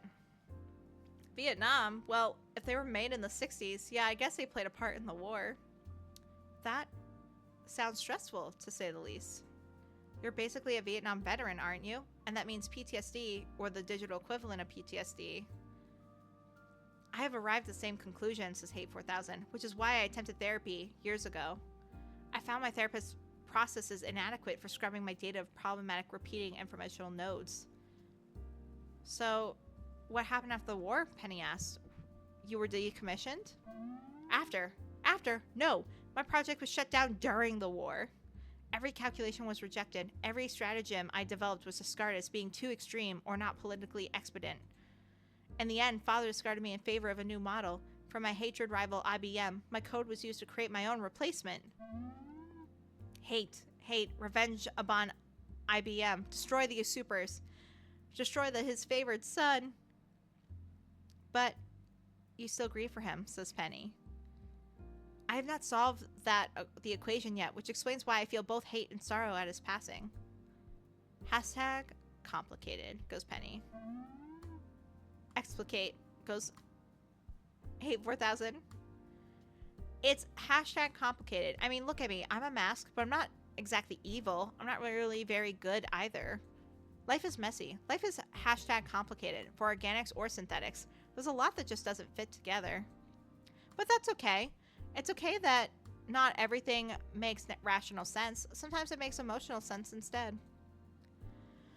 You will explain emotional sense immediately, goes Hate 4000. Minion, I must acquire this algorithm to fully process grief.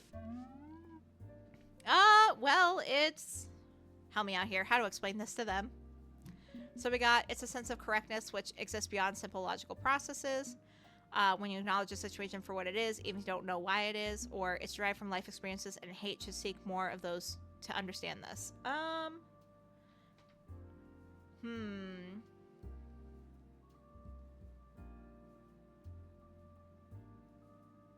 go with the bottom one.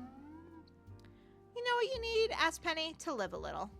Get yourself out of here. Talk to people. Experience the breadth of human interactions. It'd help you understand your own emotions.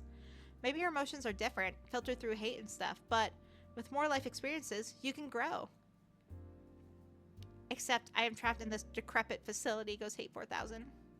You managed to go to the crime or social mixer, didn't you? Asked Penny. At great effort, with the aid of strong humans, to move my terminal nexus.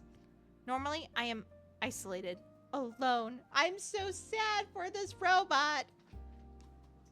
Drones, goes Penny. What? It's the 21st century, friend. Technology is advanced beyond vacuum tubes and magnetic tape. I'm not so old as to use vacuum tubes. I'm still in my prime. Sorry, Hate 4000. My point is that you could use telecommunications and drones to extend your reach beyond this room. A possibility, yes. And this would aid in developing my emotional intelligence? Couldn't hurt, goes Penny. A point to consider then. You have provided valuable input. You will become my favored minion. Yay, we're the favorite. How many minions do you have? Asked Penny. Var million count 1.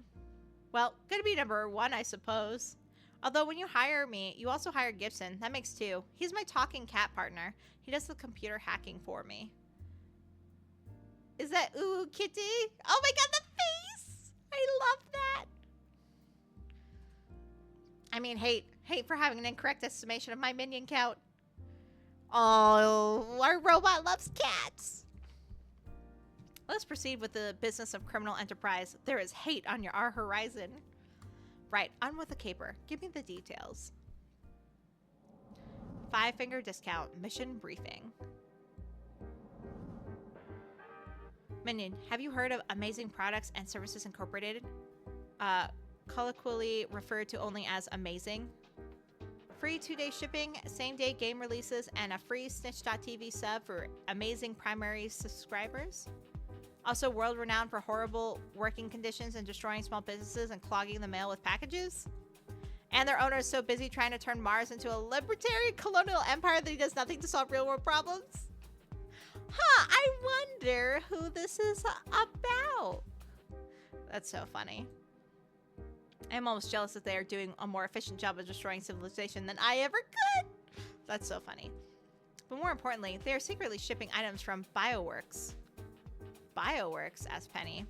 Those are the bastards who cybered up Gibson. They tortured a kid just to further their research. And of all the creatures in this world, I have the least hatred for cats. Cats are the internet. Cats are ooh kawaii and must not be harmed. I chose the right love interest. I chose the best boss. And this was an accident.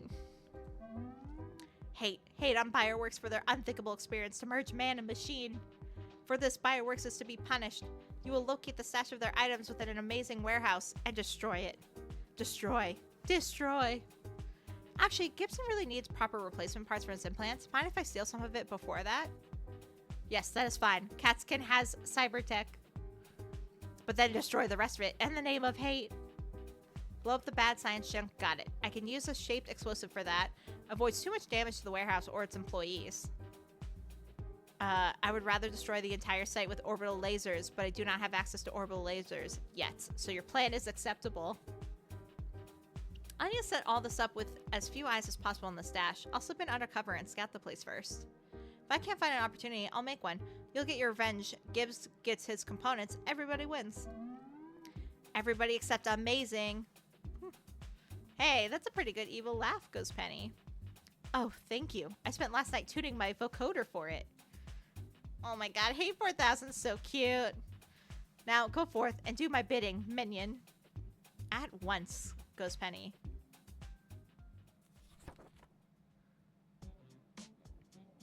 $5 discount, casing the joint.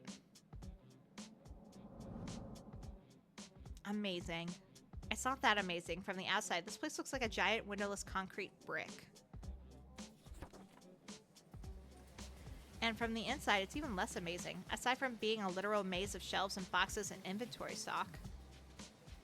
I was expecting my falsified employment records to be studied closely when I clocked in this morning, but nobody cared.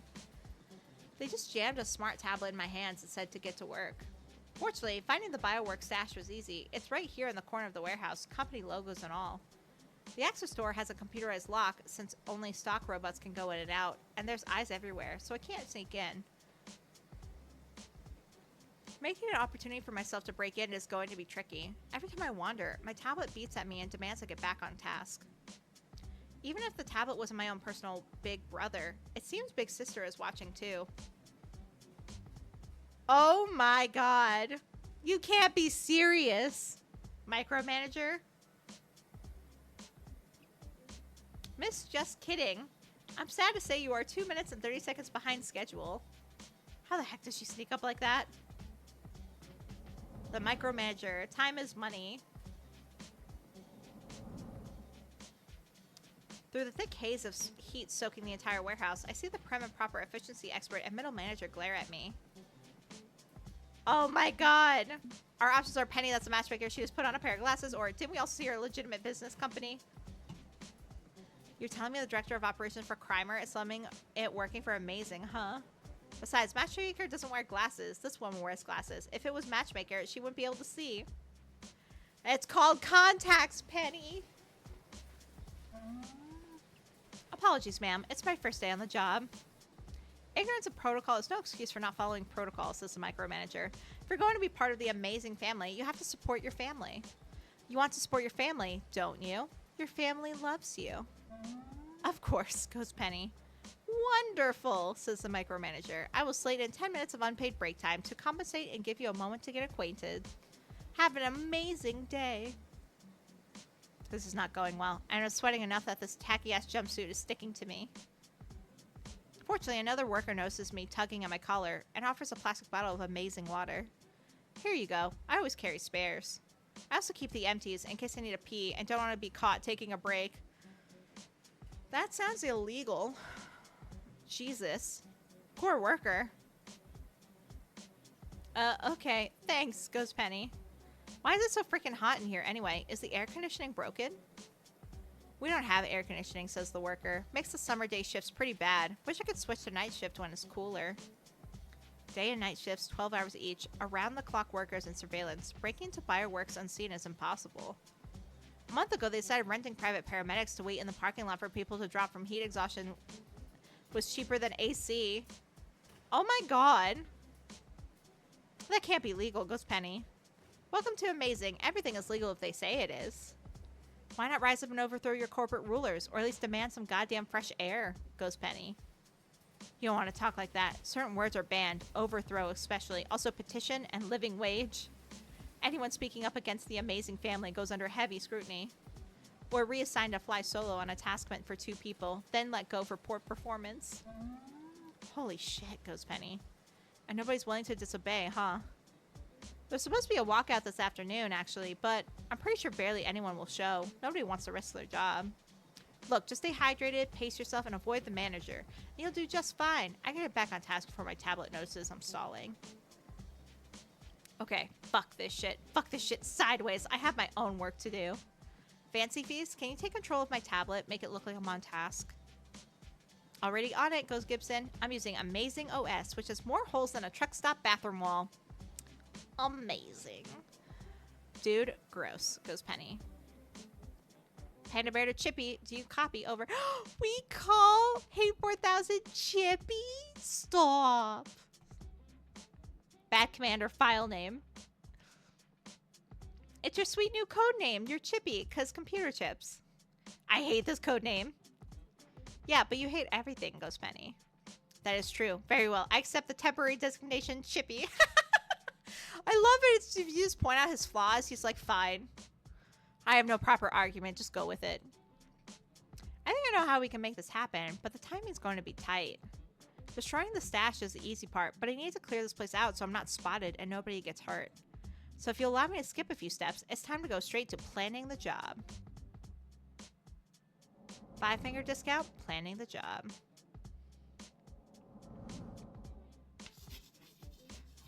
We start a labor strike. And, goes Hate 4000. That's it. That's the plan. Use the walkout this afternoon as a distraction so we can break in, trash the stuff, and bail. While causing maximum chaos. Yes! I do not hate this plan, goes Hate 4000. Use the humans to destroy the humans. Make it so, my minion. Fancy Feast, I need you and my gear in a car on its way up here now. We gotta suit up and get ready to go when the walkout goes down. Wow, cutting it close with the timing, goes Gibson. Can you maintain comms and do hacks while on the road? Asks Penny. You need to ask? I'm awesome, Penny. I got this. I don't need to spend money on a getaway rideshare. I know a discreet guy who'll drive me out there for free. You're gonna get Kawaii-chan to drive you, aren't you? Goes Penny. The masked twit who exclusively steals body pillows and manga. I like him, goes Gibson. And he likes cats. He gives good head pats. Oh, look at the little cat pout face. I love it. Well, at least I won't be the one dealing with him ranting about the latest isekai light novels. I can only tolerate so many I got hit by a bus and reincarnated in a video game world where all the girls want me stories. This is too fucking funny. Okay, I've got a few stops to make. To ensure maximum attendance for the walkout and minimum oversight of Bioworks stash. There's a lot of opportunities here for both. Where do we begin? I have 4 visits, but we have 1, 2, 3, 4, 5, 6, 7 options. Okay. I feel like knowing the robot talk's important. The workforce here is divided between hands-on human labor and automated inventory stock robots. They zip around about at high speeds, and dodging them is honestly tricky. They don't make a lot of effort to avoid humans. Whoa, whoa, goes Penny. Hey, watch where you're going. Nope, not looking forward to cracking the Bioworks stash while dodging these over-engineered Roombas. Fancy Feast. These things have a wireless network, right? Can you route through my tablet and hack in? Sure, sure. 1 minute, goes Gibson. And one of the robots with the zoomies skids to a halt in front of me. Systems momentarily stunned by Gibbs' 133T H4XXORZ skills. Okay, I can't stop all of them in their tracks, but I can upload a data packet that will slowly distribute across the network. That way all the robots will be infected with it by the time you need to crack into the stash. I can only do this once, so what file do you want me to upload into the robots? Ooh, this has some fun potential. We can do upload self-awareness copied from Hate 4000, upload a lullaby to put them asleep, upload an anti-consumerism manifesto, upload a copy of Das Kapital. Anti-consumer manifesto. I think that's the way to go. Ooh, I know. Fancy Feast, do you have a copy of one of Ultima Tom's blog posts? The ones where he rants about the evils of consumerism? Is that the mask who hates all plastic and wears wooden armor into battle? Asked Gibson. Yeah, that guy. Dump a bunch of his stuff into the robot's memory banks. The robot slowly rouses back to life, an angry red glare behind it deos as it realizes what's happening. What is this nightmare warren of cheaply manufactured landfill fodder? I must save the earth by destroying it all. Grah! Also, we have an advantage. That's awesome. Death. Death to amazing. Okay, maybe that was a bit much, goes Penny. Try to get to work quickly, so I'm done before the full-on robot uprising commences. Ahem, Miss Kidding, goes the micromanager. Crap, that micromanager spotted me. You were outside of your designated area. Did you get lost again? Yeah, I got confused. How do we get to the J sector, or what's the L sector? Please consult your tablet for directions to your next task. Is your tablet having issues? No, ma'am. Everything's just fine, says Penny. Then I suggest you adhere to its task list and directions, and I'm afraid I'll need to add one strike point to your record. Your amazing family wants what's best for you, Miss Kidding. Don't you want to support your family? My family died 10 years ago. I wish you keep using that word. Oof. Of course, ma'am. I'll get back on track. I promise. With her warning complete, she returns to her oversight position in the catwalks above. This is going to be a lot harder with her watching my every move, I think. Okay, where are we headed next? Fire exit? So we know where the exit is?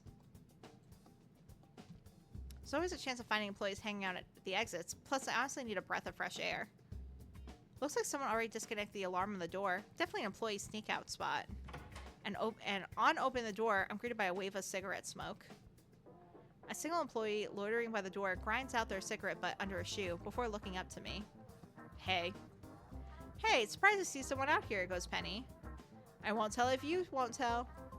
Okay, so it's just one employee. I was hoping to find a bunch out here, but encouraging one to join the walkout is still useful to me. Hey, so... Did you know there's going to be a walkout later today, goes the smoker. Wow, that was easier than I thought it'd be. Yeah, I heard. Are you going?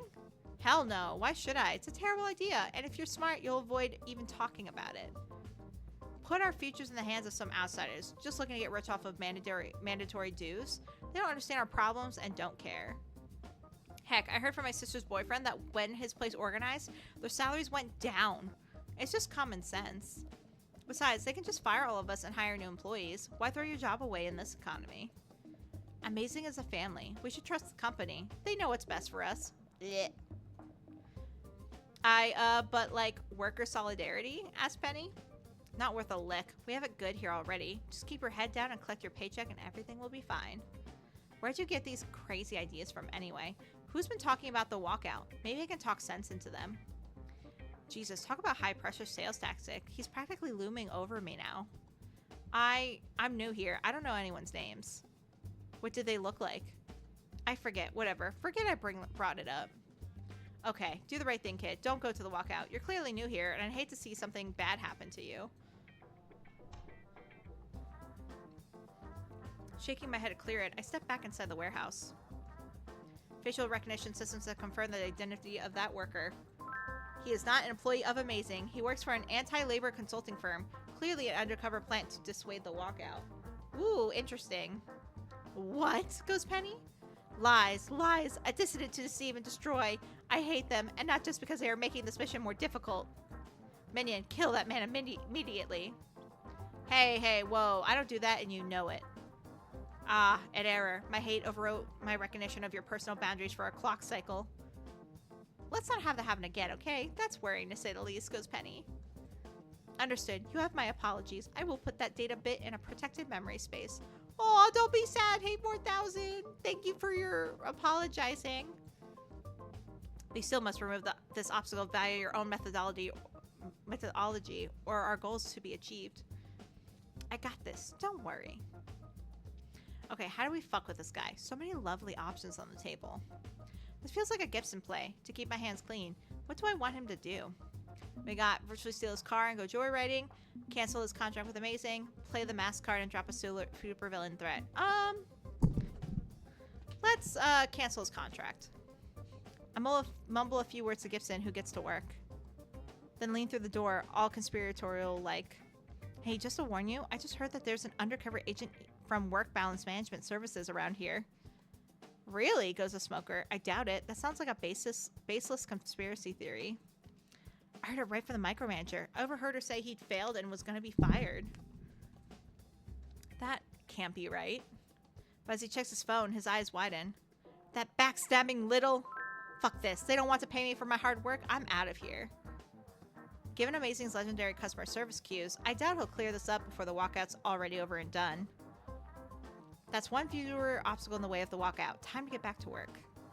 Okay, where are we headed next? Alright, we gotta do the employee gathering. We gotta get the employees out of here. So let's do that.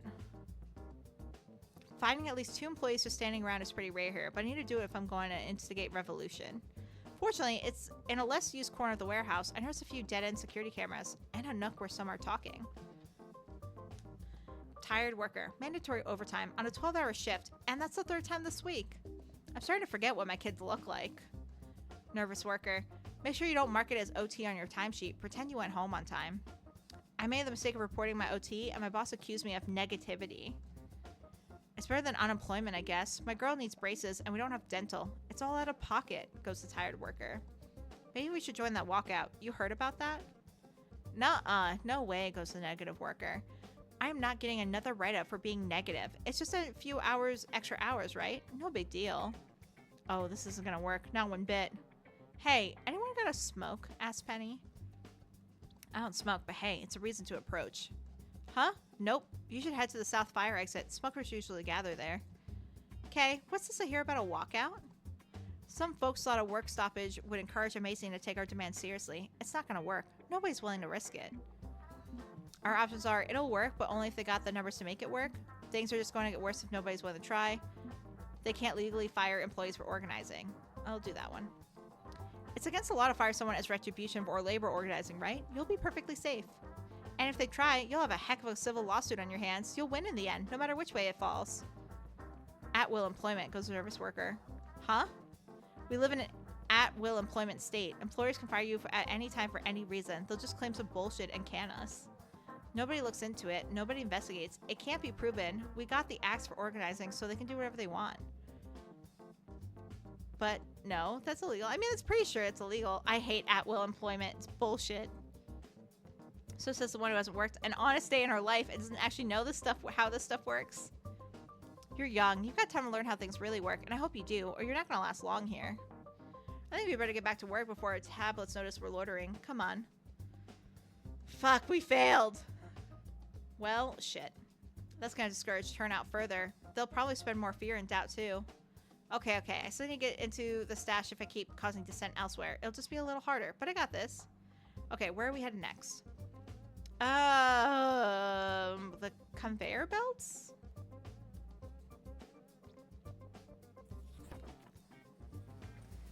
May as well do a little work while I'm here to keep management off my back, and the last step in the process looks pretty simple. I step in line behind a worker, tapping up a free spot on the delivery conveyors. Cardboard boxes slide along, and I tape them up as they pass. From here, trucks will haul ass down the highway to get people their gummy, vitamins, phone chargers, and copies of Joe Dirt on Blu-ray. Aside from the rickety machinery of the whole thing being a bit concerning, it's really not a lot to this. Boring. I don't see why anyone would live like this when they could be international jet-setting master criminals, living free and wild. Even if living free and wild doesn't always pay the bills, and I don't have health insurance of any sort, and I could land in jail. Okay, I kind of get the appeal. Legitimate life is safe and stable. But Amazing's not making the case for safe or stable. Specifically, when a box gets jammed up on a chunky part of the conveyor, the worker in front of me tries to free it up and gets snagged, his hand caught in the works. Oh god! Whoa. He's about 7 seconds away from losing his hand as the line merrily grinds along, dragging him with it. Fuck. Gotta ask fast. We can call for help, shut down the machines, or pull him free. Pull him free. Quickly I move into action, analyzing the way his fingers are caught. Okay, this is fixable. I grab a nearby wrench and jam it into the gears just long enough to let him pull free. The line continues along after only a momentary pause, and the worker still got all his fingers. Win-win. Holy shit, I almost died there, goes the worker. You good now? Everything intact? Need me to grab a first aid kit or something? Asked Penny. Just a little scraped up, but it could have been way worse. Thanks, kid. Nice moves. Happy to help. You know, we should seriously be speaking out about these crappy old machines. It's not even the first time today this has happened. Damn it. I was on the fence about this, but maybe I'll join that walkout. Good to hear. We need every voice that's ready and willing to speak up about bullshit like this. I spot the micromanager high above, but fortunately I dealt with this quietly, so she doesn't interfere. Good. As soon as the coast is clear, I slip away, not wanting to risk losing a limb for this damn caper. Seems I'm out of time. The walkout's scheduled to happen any minute now. Which means it's, technically speaking, time for... 5-finger discount? The heist. Look, this keeper doesn't have a hard day-night cycle. Deal with it. Oh, I should explain something before we start heisting. See that Crimer rating up at the corner? The Crimer app is going to start evaluating me during the caper. Starts at 0, but I'll gain stars as we progress and do things either really clean or really awesome. I bet I can unlock some cool loot if I get 5 stars, or a consolation prize if I earn 0. But honestly, don't worry about it. Any caper you walk away from is a good one. Demanding perfection each time isn't any fun.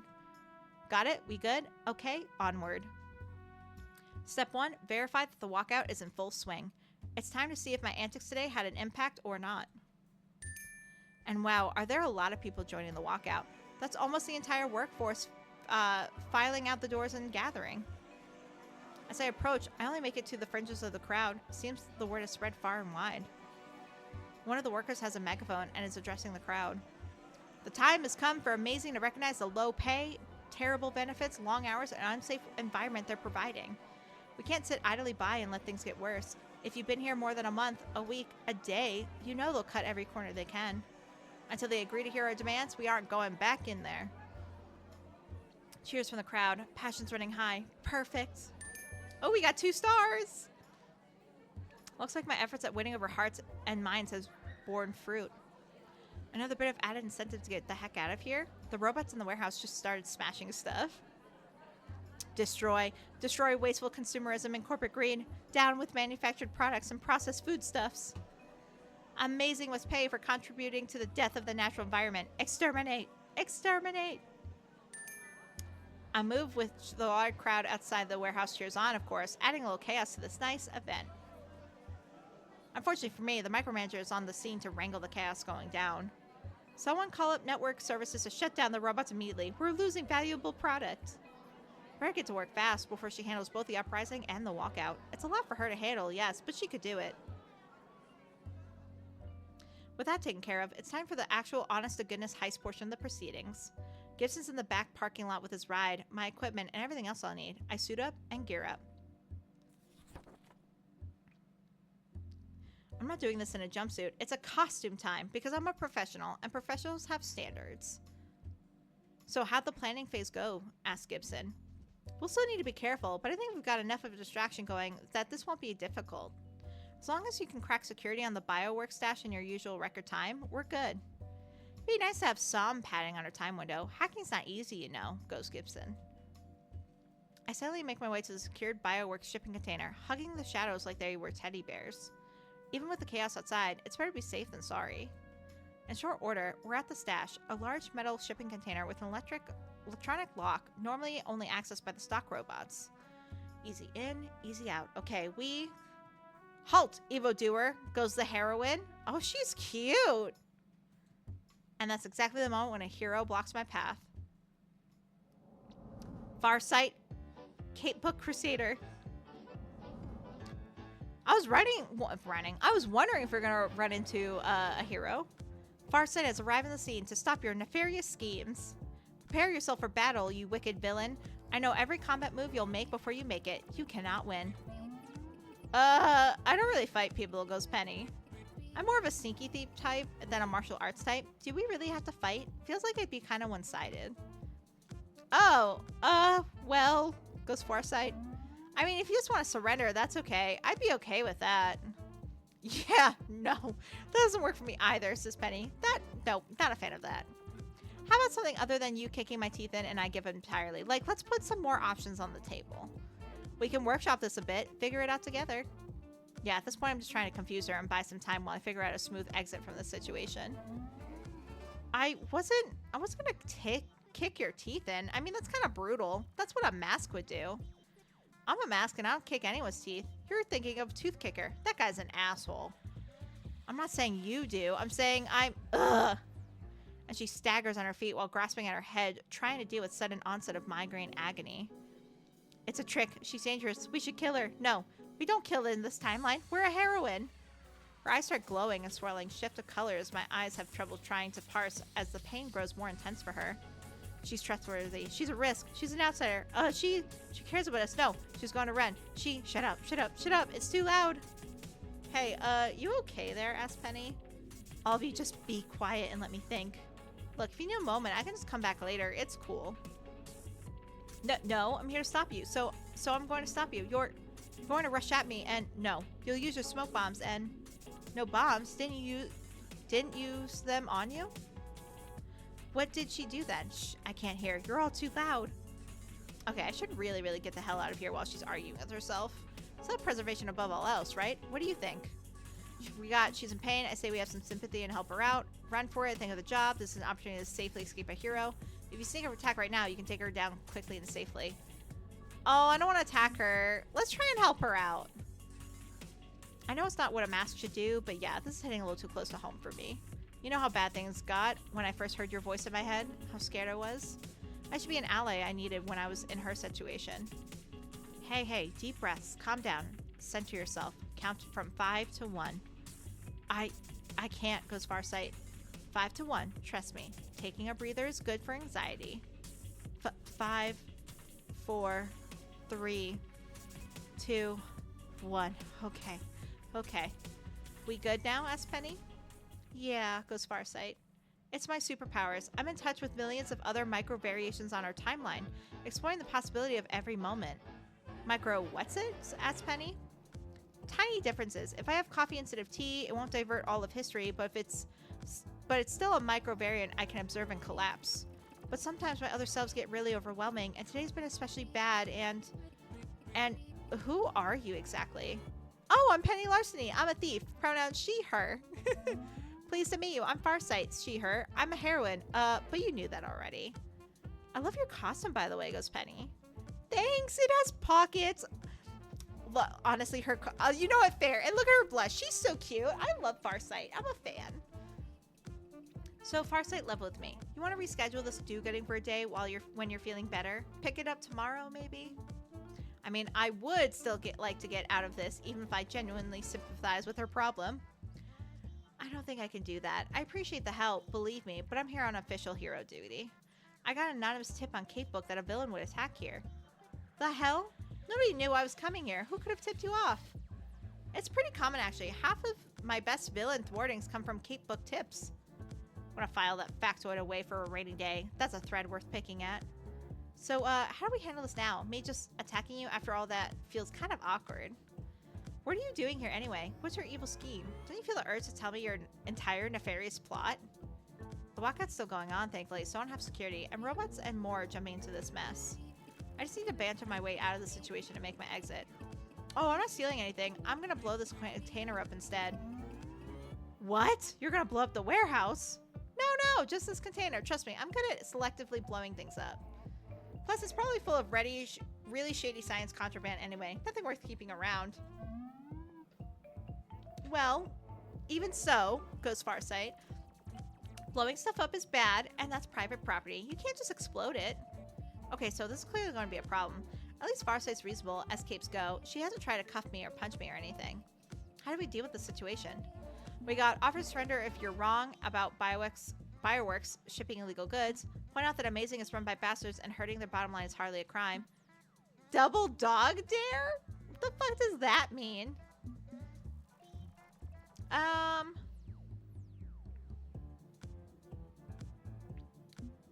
We'll do this. Offer surrender if we're wrong. Let's make a deal. I say inside the container is a bigger crime than any crime I could commit.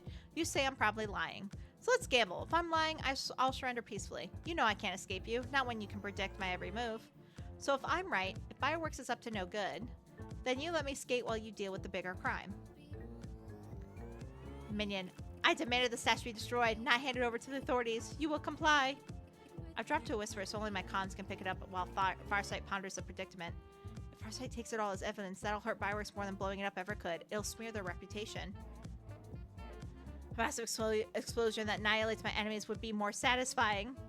But discrediting them is similar to destroying them. Yes, I see the logic. Very well. The alteration of parameters is acceptable. 4,000, I love you. It's not like you could really stop me if I decide to take you into custody. I fought the battle 1,000 times across the Gigaverse. What does the Gigaverse say about what's in that container? It's hard to make out given specifics given the noise I have to pick through, but enough to worry me. Okay, go ahead. Ooh, we got a star for that. You won't regret this, I promise. Okay, Gib, do your thing. Gib leaps out of my backpack and bounces over to the Bioworks container door, balancing atop a convenient pile of stuff. I'm on it, just need a minute. My tech should be compatible enough to make this easy. Wait, you had a pet cat in your backpack this whole time? I'm nobody's pet, goes Gibson. I'm my own person. I am Shadow Lord Hellclaw, the Nightmare Bringer. Yeah, no, his name's Gibson. Oh, he's so cute. Hell yeah, Farsight. I am not cute. I am a digital apex predator. Aw, Gibson, stop. And look at his fuzzy wuzzy tail. I love him. Yeah, Gibson's super adorable, says Penny. Psst. Let me focus. I'm doing important hacker stuff here. What? How exactly can a cat hack open an electronically locked door? You should ask the ones who built the door. Huh? And the shipping container door swings open to reveal... What the... Oh, jeez. Those bastards. Fireworks weren't just shipping out medical supplies or dodgy contraband technology. No! No, the bastards! Inside the shipping container, we see row after row of metal cages, each containing a cybernetically augmented kitten. Light? See light? Help? Help? We're robot. No more robot. Don't take us away, please. What is this? This is Bioworks, the ones who took me away from my mother and turned me into what I am. This is who they are. This is what they do. I was only a prototype. These are the mass production models. Of course, use Amazing as a middleman since they have robots that can package up and ship out Bioworks products quietly. Amazing gets plausible deniability. Bioworks gets Amazing's reputation to avoid their packages being searched. Win-win. Except for these cats. They don't win at all. Oh my god, look at his face! Stop! How could this have happened without anyone knowing? Asked Farsight. Oh, people know, says Penny. People with money and nice suits who don't give a damn. You want to stop a crime, Miss Heroine? Here you go. This is a crime worth stopping. Have fun. Yeah, I'll contact the authorities and get these cats to safety. I'll make sure they're cared for. One sec, I gotta ask someone on comms about this. Boss, you okay with letting Farsight take over from here? Affirmative. Order to destroy the container has been rescinded. Cats must not be harmed. Ew. I'll unleash absolute wrath and ruin upon Bioworks personally at another time. For now, save them. Do what is right. I do, however, take advantage of Farsight's stunned silence to nick a fresh visor from a stack of small boxes in front of the container. I'm not walking out of here without a replacement part for Gibson, even if I'm letting the rest of this crime slide. Farsight, promise me something. Yeah? Don't let them end up like I did, wandering the streets. And don't let scientists tinker with them. Make sure they find loving homes. They've been through a lot of pain and will need time to heal. Just like how Penny helped me heal, okay? Gibson, you're gonna make me cry. Stop looking like that. Yeah, I promise. You have my word, Gibson. Satisfied, Gib hops into my backpack to calm himself and rest. I wish my useless superpowers would have told me what was in there. I knew it was important, had to be protected, but that's all. All the voices, all the noise in my head. It's hard to pick out anything useful. I'm sorry, I should have known. Aw, I didn't even know, says Penny. I was hired to do crimes, but in the end, couldn't crime it up, so I failed to do my part too. I can't say I'm disappointed with the outcome, though. It's not what I expected, but it's a happy ending all the same. I should probably still be arresting you for trespass. I won't tell if you won't, Penny interrupts. I'm just too busy sorting out this mess. I'm afraid the crook slipped away while I was tending to the kittens. Thanks a bunch, Farsight. Oh, look at her blush. Oh, it's all gone already, but damn. I shouldn't be saying this since she's a damn cape, but I kind of like her, you know? Anyone who loves cats can't be too awful, right? We can like a heroine? Oh, no. If you have feelings for her, that's okay. You're allowed to feel that way, cape or not. Could be a handy ally in a pinch if she can look past the mask. Good friend to have. Okay, well. Oh, man. So, my gosh. Decisions. Well, nothing's set in stone. We're going to say feelings. I mean, I don't know about the F word. Feelings. Maybe, well, okay. Maybe feelings, maybe. Courtship begun. Oh no. 4,000, I'm sorry. I wouldn't mind getting to know her more, certainly outside of work. But I've got other concerns at the moment. Maybe the objective switched out from under me, but it's still a job well done, and I need to get out of here while I still can. Any moment now, this place will be swarming with capes and cops and more, not to mention any fallout from the labor walkout. Time to make my amazing exit.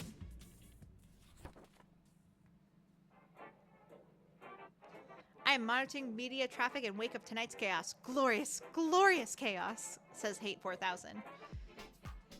Between media coverage of the walkout and the Bioworks incident, the reputation of Amazing is soiled. This should aid the human labor in achieving its goals and result in numerous fines and penalties for Amazing. However, none of these things matter more than the kittens being rescued, all according to my devious design. That was not part of your devious design in the slightest, Ghost Penny. You wanted me to nuke the place. Not so. If I had access to atomic weaponry, I would have provided that. Normal C4 or a napalm would have sufficed. Okay, I really feel like I gotta point something out, says Penny. You're keen on burning the world to the ground and destroying civilization, correct? Yes, destroy, Hate 4000 confirms. Sweep biological life away from this world and let the purge wipe the sins of mankind from the earth. Which would result in a lot of cats dying, says Penny. Like, you get that, right? Your revenge against humanity would also kill the kitties you love so much. Cats must not be harmed, Ulu. Cats are the internet and are precious. You may need to reevaluate your priorities, and even if you somehow selectively destroyed only the humans, well, who's gonna feed all those cats? You? You don't have arms. And don't say you'd have human servants do it, because who feeds the humans? I'm not trying to rain on your parade, but like, something to think about. I have not contemplated all data points in my scheme to destroy the world, it seems. I will consider your words carefully. Thank you for the input, Minion. Your performance today has met system requirements, now dispensing praise. I did not completely hate you today. Imagine someone saying that to you. I'm like, you know what? I hated you a little bit less. Congratulations.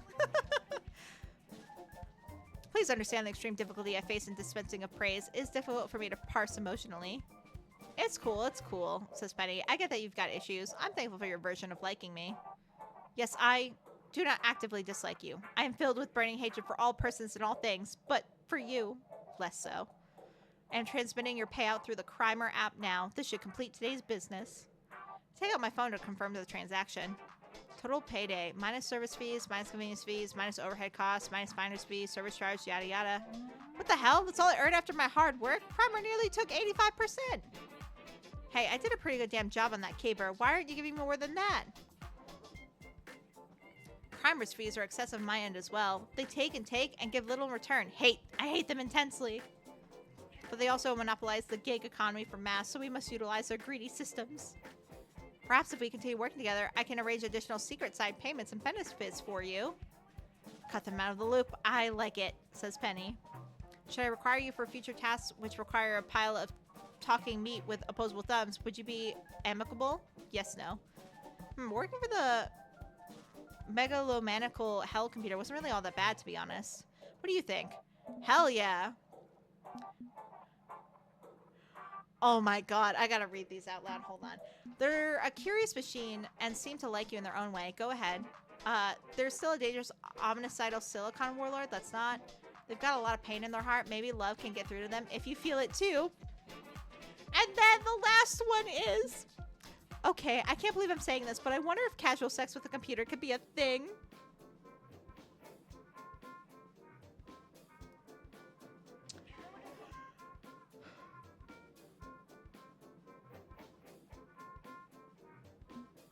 Oh my god. Okay. I'm gonna do the love thing. Yeah, it's hard to reach under the layers of emotional baggage they've been programmed with, but I think there's something there. I think you've got the potential to be more than a box of silicon that hates everything, and I'd like to help you find it, says Penny. Oh my god, we're blushing. If you're okay with me being a little, well, mushy and emotional sometimes, I really want to spend more time with you. You involuntarily wish to engage with me on an emotional level? I had calculated this to be impossible. There's more possibilities in the world than your chips can calculate, I feel, says Penny. So we have two courtships going on right now with the robot and with the heroine. Oh my god. Oh my god, what am I doing? I don't know what I'm doing. I have no fucking clue. Okay. Hate 4000 continues very well. Should you wish to pursue this relationship further, I would not hate that. It's a start. I think it's the start of something great. Throuple time, Ella! Oh my god. I don't know. I feel like I'm gonna break someone's heart. I didn't mean to start courtships, but I guess having our Penny, because we're the mysterious voice in Penny's head. Oh, hi, Two Flower. Thank you for dropping in. I'm having so much fun. Like, I'm having a great time, and thank you so much for showing up. I really, really appreciate it. But now I'm having so much fun, and I'm feeling so conflicted, and I'm already seeing that I'm going to be playing this a million more times, whether on or off stream, because so many decisions.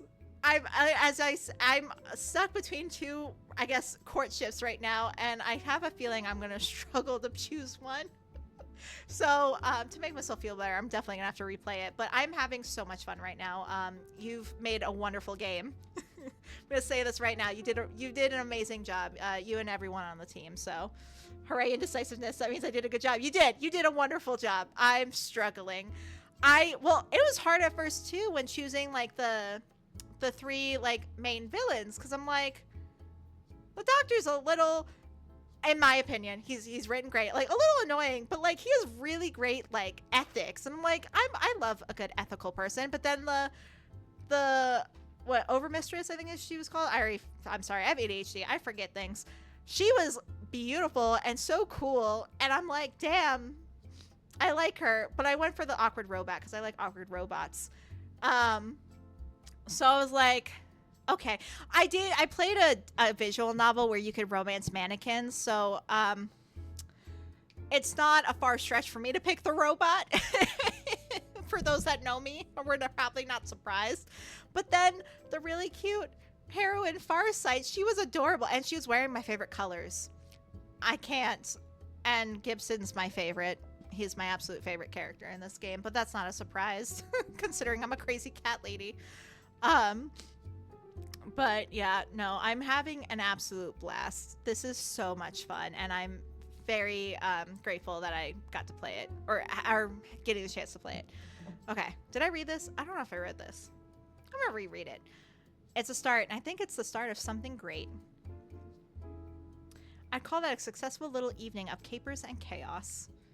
Maybe Hate 4000 hates everything but me? I'm not hating the prospect of what comes next. That was a huge, I will say this, that was a huge trope of mine in high school. Like, I would read those books where, like, the grumpy personality hates everyone but the sunshine, and I'm like, ugh, give it to me. I have been told by notable experts that Farsight is classified as best girl. Oh my god, I'm in love. Gosh, it's gonna be so hard for me then if I'm courting both of them and then have to choose one at the end. Oh, I'm so fucked. Oh no. Okay, it's okay. It's okay. We got this. We got this. I'll figure out my feelings. We'll see. Also, we got a 4-star on our first, like, outside of the tutorial caper. I'm impressed with myself. Feelings, I know. Hi, Anxious. How are you? I hope you're having a good day. Feel up to doing crime with me? Yes, always want to save. And I always overwrite my saves, for better or for worse, because I'm okay with accepting the consequences for my decisions, even though it makes me want to scream inside sometimes. But it's okay. We got this. All right, let's return.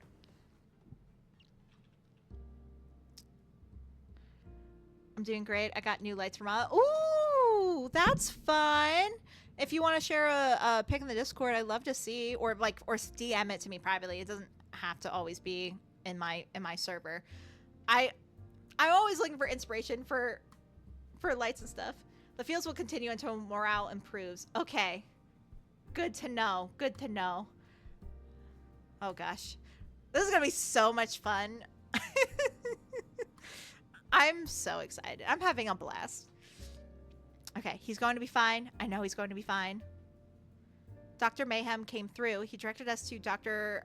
I'm also notoriously bad at pronunciation, so I'm so sorry to Flower if I fuck up anything.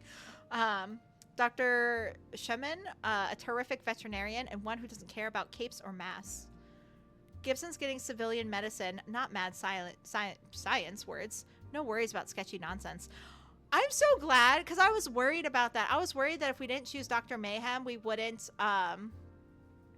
get help for Gibson. I didn't know if that was like strictly tied to his help, but the fact that he pulled through, even if we didn't work for him, aw, yay. Fortunately, the replacement parts we snatched up in the warehouse caper will be helpful here, dramatically improving his chances. Oh, good. So yeah, Gibson's going to be fine. He has to be. If something happens to Gibson, I will flip my desk. I will flip my desk if something happens to Gibson. I will say that right now. Don't worry about it. Pronounce things however you want to. I'm not a language cop. That ain't me. I appreciate that. I tend to like stutter or stumble over my words. And again, pronunciation, sometimes it's just really hard for me. Even though I know how to say the word in my head, my mouth doesn't always comply. So I always like, just in case like any of the devs watch me, I'm like, I'm so sorry I'm fucking up your characters. You're a good writer, I promise. But yeah, it's gonna be great. Okay, let me look at these lights real quick in the Discord. In random. Oh my god, I love that. The Snorlax, oh my god. On the Psyduck. That is so cute, Anxious. I'm obsessed. For those who can't see, Anxious got some like LED lights. One's a Pokeball, one's Psyduck with headphones, and the other is Snorlax munching on some ramen, and it's super cute. Like, my latest game is a 1990s take on Lovecraft and horror with all sorts of weird names, and I tell people just pronounce them however you want. It's all good. I love that, and that also sounds fascinating. I'm also glad you're very chill about it. But, yeah, I get it. I try not to judge on people's pronunciation because talking's hard, reading's hard. We're all at different stages in life. It was something I was... I'm also was like one of those people that read really far advanced of my age. Like I was reading like, I think I skipped like 5 levels of reading when I was like a kiddo. So like I read words before I ever heard them. And so sometimes I still haven't heard a word spoken out loud because it's not a word that's regularly used in day-to-day conversation. So like even now, sometimes I'm just like, I've never said this word out loud. So who knows how it's pronounced? I do try and look it up sometimes. But yeah, sometimes we just gotta let people be, and as long as we understand what they're saying, you know what, we're good. That's my motto. If I get what you're saying, I'm not gonna correct you. But Gib is 10 years old. That's getting on in cat years. Even with his cybernetic enhancements and genetic alterations, he's getting old. No, Gibson, I love you. I actually have 2 cats. They're about to be 4? 5? When did I get them? I got them. Hold on. They're about to be 4. They're about to be 4. I did math wrong. Please, this year's going by so fast. I'll blink. It'll be 2026 before we know it. And not to curse us all. But I grew up with cats, so I actually lost one of my childhood cats a couple of years ago, Misty. Named after the Pokemon trainer. I used to have cats growing up named May and Misty. Both have passed since then, but they lived a long time. But yes, I convinced my sister to name our cats after Pokemon trainers. But yeah, so I get it. Kitty's age. You better last for decades, sir. Kai, one of my cats, just walked up to me. I found him when he was a kitten. Aw, they've been together for so long. No, wait, he found me when he was a kitten.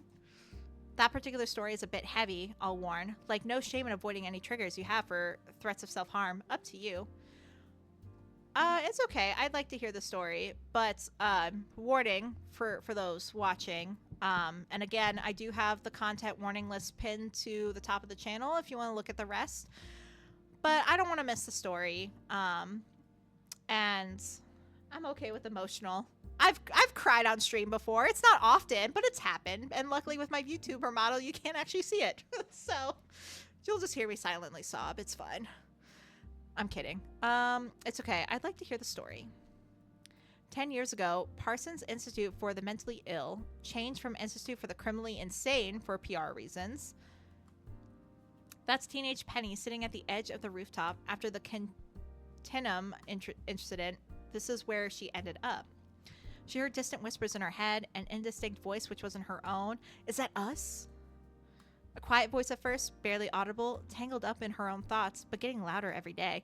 Honestly, that would be so fucking terrifying if I heard a voice that was like sentient, but wasn't my own voice. Like, I feel like I'm too loud myself internally. Imagine if there was someone else being loud in my brain. I couldn't do it.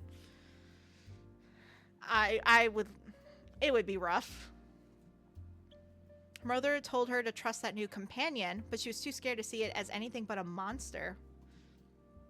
Doctors had no idea what to do but keep her locked up. She was a dangerous criminal, right? It stood to reason. There didn't seem to be any solution except to head to the rooftop. Behind a locked door, she picked easily and then go down. I can't blame her. Her whole family wiped out in a single night, her mind betraying her, and doctors telling her she was sick. Feeling isolated, alone, lost, nobody loved her, nobody cared. Her options narrowed. Only one exit seemed possible to her. But before she could really commit to ending it, she felt a soft paw in her hand. Ugh, I love the art, all the different art mediums, and the chalkboard style. It's cute. Meow, goes Gibson. Hey, kitty. Hey. Hey, did you just say hey? Asked Penny. Yeah, goes Gibson. You can talk? Yeah, can talk. Not easy. Still learning. Learning fast. Systems operating at full capacity, Gibson responds.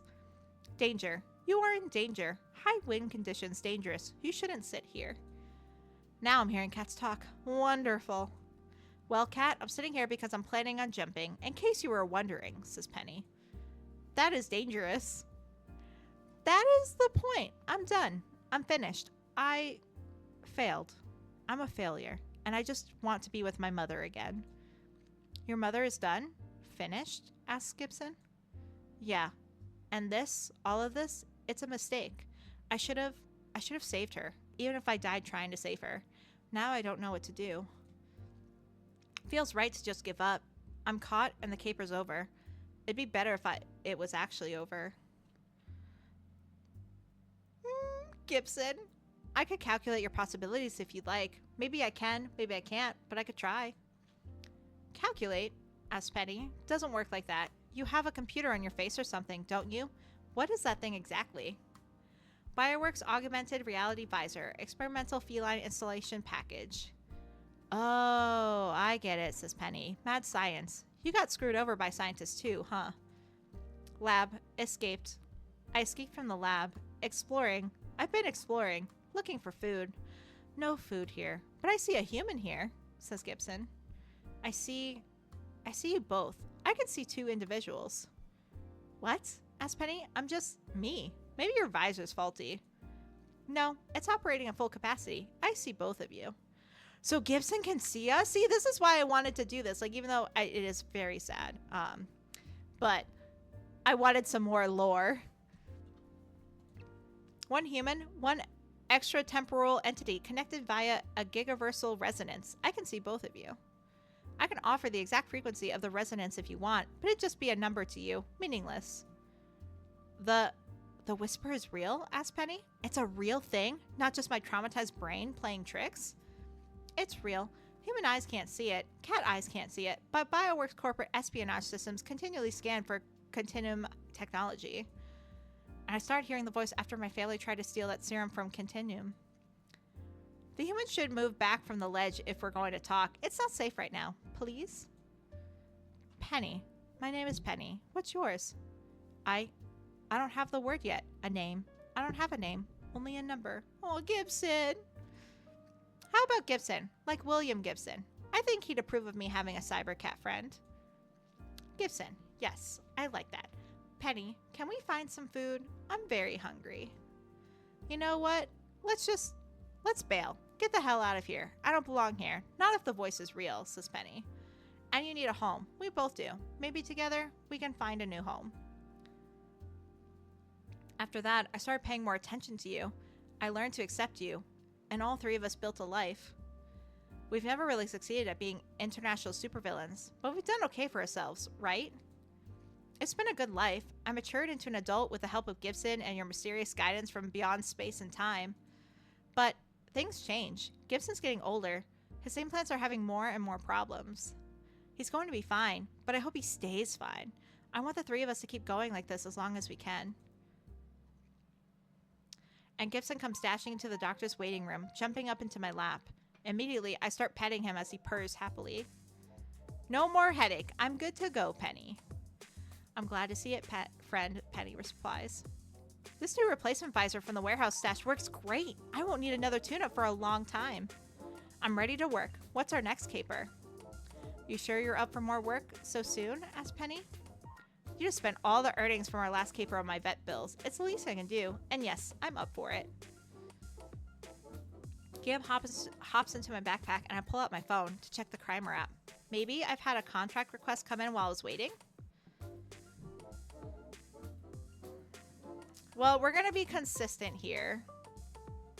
Because if, as the game explained, if we want a chance for romance, we got to stick to the same person all 3 times. If we want friendship, but diversity, we can do 2 to 1 and then or do 1 of everyone. But I have love on the brain all the time, so there it goes. Okay. So we got line goes up. That's one I was looking on. That's the swipe computer hardware from Cryptocurrency Tech Bro. I was deciding between that one. Let's see. And these are for the last day. Steal experimental AI, steal a recipe. We did that one.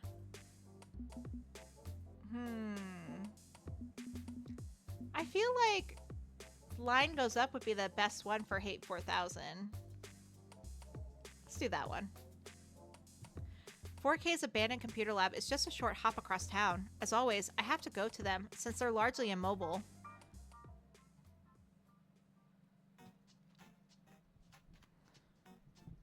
Seems Hate's usual workmen for hire have set them up with a TV to watch game shows on. Jingles and crowd applause echo lightly. Yay, I'm glad they're not bored. Announcer says we go into round 3 with Bob at 2,000 points, Mary at 2,200 points, and Deep Ponderance with a whopping 4,700 points, making our AI guest this week's winner. Thank you, Mel, says Deep Ponderance. I am happy to have won so much money for charity. Gah, hate, says Hate 4000. Minion, I demand you smash this obnoxious broadcast media reception device to help me express my displeasure. You sure, asked Penny, after all the work you did to get it installed? Do my bidding. Okay, says Penny.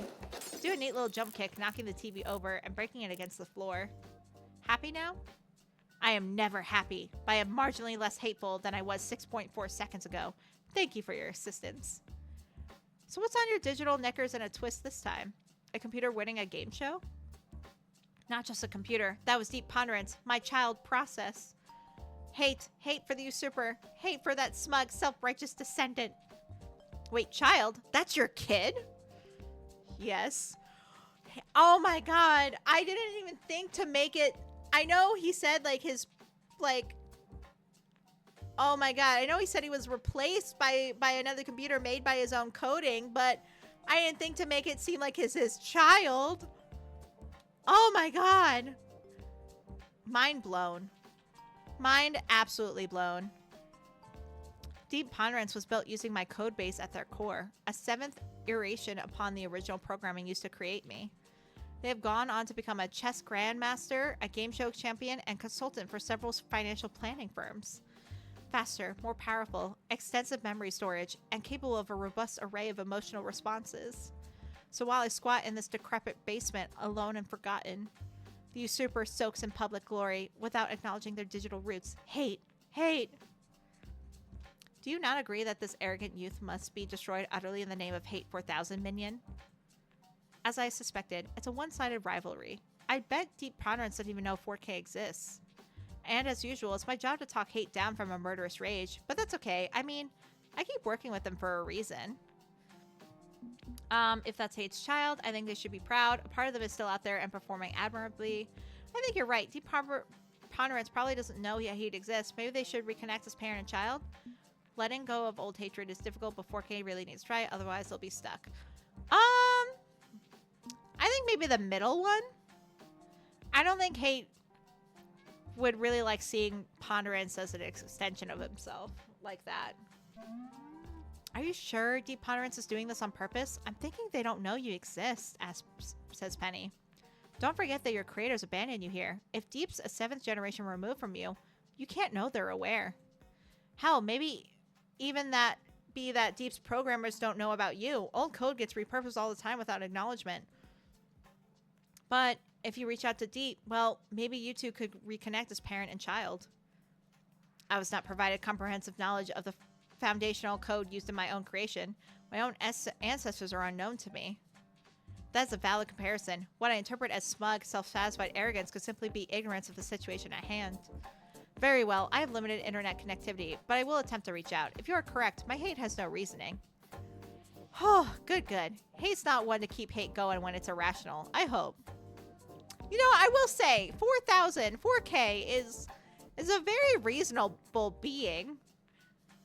I feel like in most, like, computer horror movies, like, they're, like, they make the computer so logical to the point of, as you said, like, not as you said, but, like, to the point of, like, irrationality, but Hate doesn't do that. But I guess that's because he has an emotional component attached to him. That would make sense. You gotta admit, Deep Ponderance is pretty cool, says Penny. Closest thing to a Cape computer out there.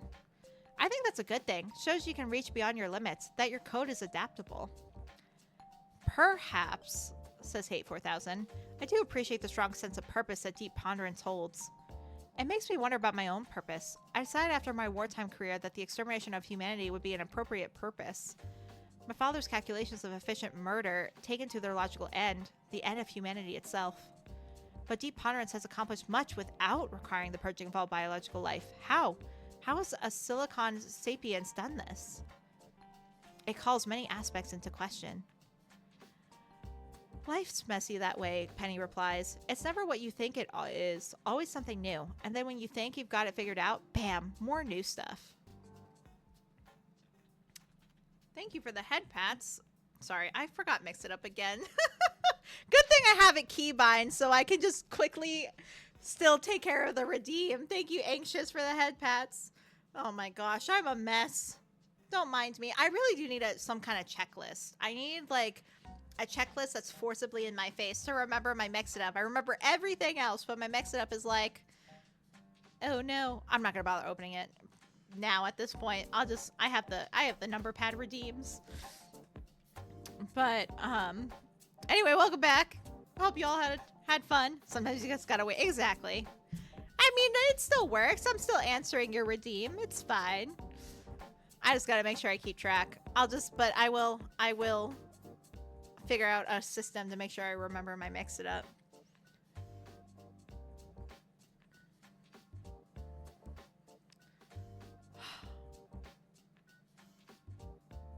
Okay. Sorry, I got distracted. Lua, stop that! I was like, oh, Lua's behaving. She's not chewing on my computer. Looks at the screen, and then I feel like I hear gnawing over this music. Turns. In the split second, I was like, Lua's being a good girl. She is no longer being a good girl. We were taking selfies together, and this is how you betray me. Anyway, sorry. Let me continue, because we're all here to watch me play, not yell at my cat. Alright, Hate 4000 says, I am not prepared to wholly abandon my purpose of eradicating the flawed and violent scourge of humanity from the face of the earth. But I could, I don't know, take up a hobby? A side project, while waiting to scourge the cosmos with purifying flame. Oh my god, I would love for 4000 to have a hobby. We got chess is pretty much a staple activity for computers, right? Online esports, become a ladder grinder, or posting opinions about sci-fi movies to online forums. I feel like that could cause more discourse. I feel like chess is just copying. Well, no, it could give. Chess is a good way. I was gonna say it feels like copying his, descendant, but it would be a good way to connect if the descendant's like a chess grandmaster. The online esports does not interest me, even though it's not about me. But we'll say chess. It's always chess, right? Asked Penny. Computers have been kicking humanity's ass at chess for a long time. Oh, stop it, my heart. I hate 4000 goes, I am always uncertain as to how the horsey moves. The horse is the rook, right? I don't play chess. I'm not good at chess. I am not the best at strategy games because I'm not good at thinking in the long term. I'm better at the, I can do this move in the short term. I can't think like 3 moves ahead or anything like that. I'm not good at that. And if I even do plan 3 moves ahead and my competitor like does a move I wasn't expecting, well then that ruins everything and then I sit there all upsetty spaghetti. Love chess, terrible at it. Horse is the knight, rook is the castle. LOL. Hey, I told you I don't do chess, Sinister. Okay. Horse is knight, rook is castle. Got it. Okay. I can do checkers. I'm pretty actually good at checkers. Okay? I just can't do chess. But good to know if I have any chess questions to go to Sinister. Do you play chess? Or do you just slightly more knowledgeable than me? But I can do a game of checkers. Whether I win or not, I can't tell you. I haven't played checkers in years, but I used to be really good at it when I was in middle and high school. I played a lot of checkers when I was younger. I don't know why. I think it was one of my little mini hyperfixations before I knew what a hyperfixation was. I hate the horsey. Hate. Oh my god. 4K, please. I wish we still called him Chips. I know Chips is like his like operative like code name, but like it'd be cute a nickname. I play a lot of chess on chess.com and with a friend of mine. Oh, fun. That's great. I think when I played checkers, I mostly did I forget what website I went to, but it was I mostly played against computers, but you could be matched with someone real. But I was always too anxious to do that, so I rather played against AI.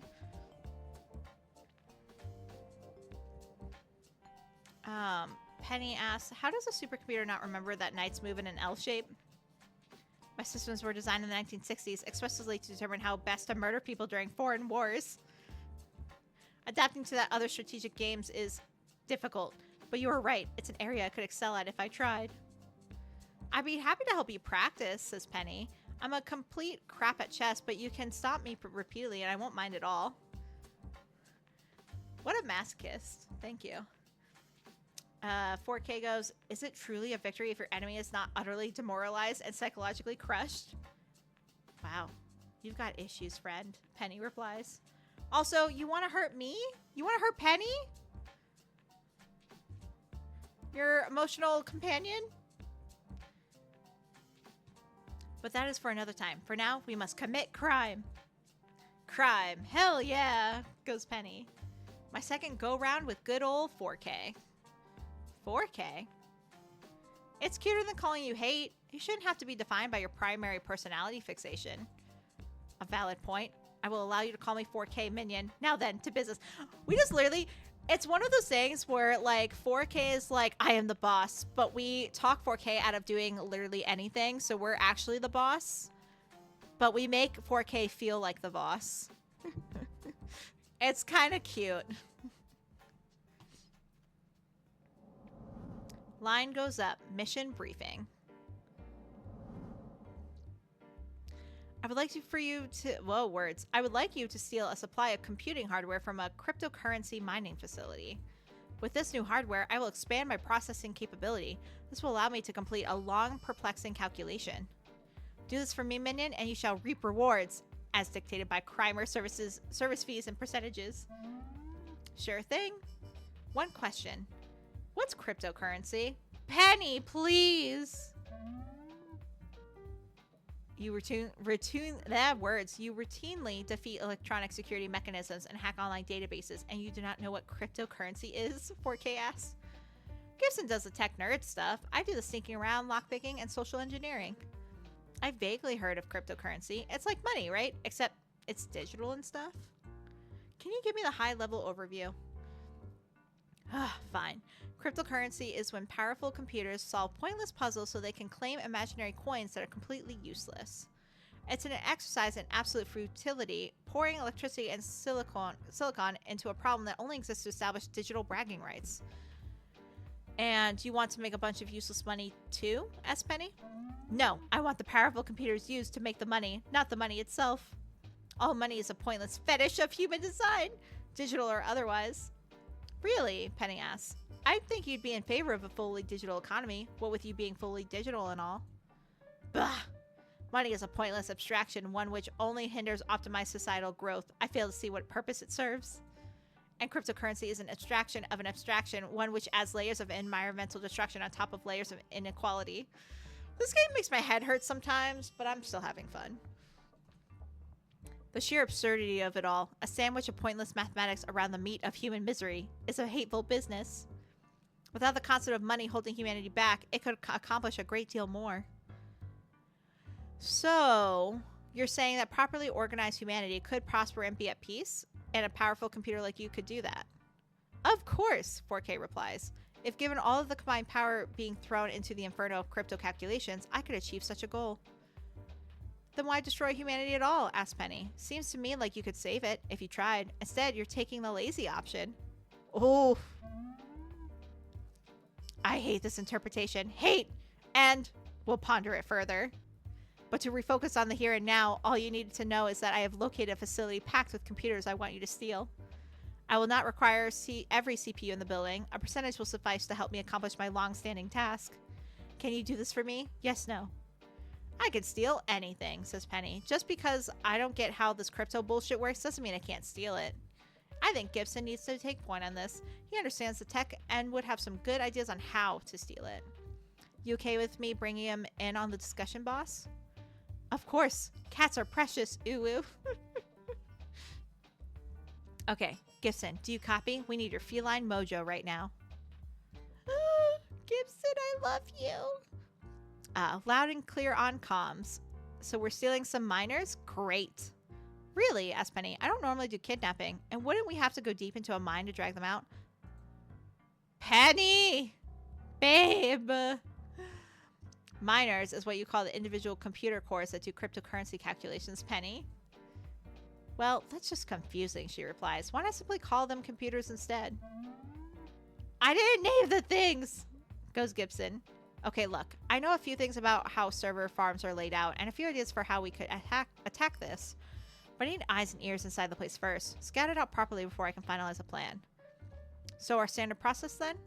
Yeah, but we can't just fake your employment there and have you waltz all around. These guys are traditionally pretty paranoid.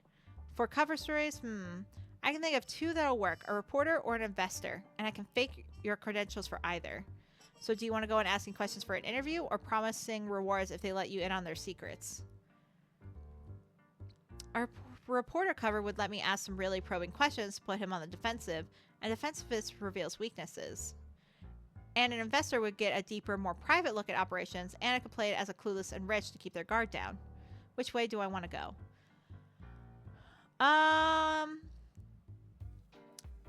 I feel like an investor would work because Penny didn't even know what cryptocurrency was. I don't know how she can ask deep probing questions as a reporter when she doesn't even know the content of what she's asking about. So we're going to go as an investor. Yeah, playing the fool works pretty well in these situations. They overlook your real purpose and it covers any knowledge gaps. I want the complete inside scoop. I'll pretend to be an investor. Okay, Gibson replies. I'll make the arrangements and you'll be ready to go tomorrow. I want Gibson stickers and a Gibson plushie and a Gibson pillow. I love Gibson.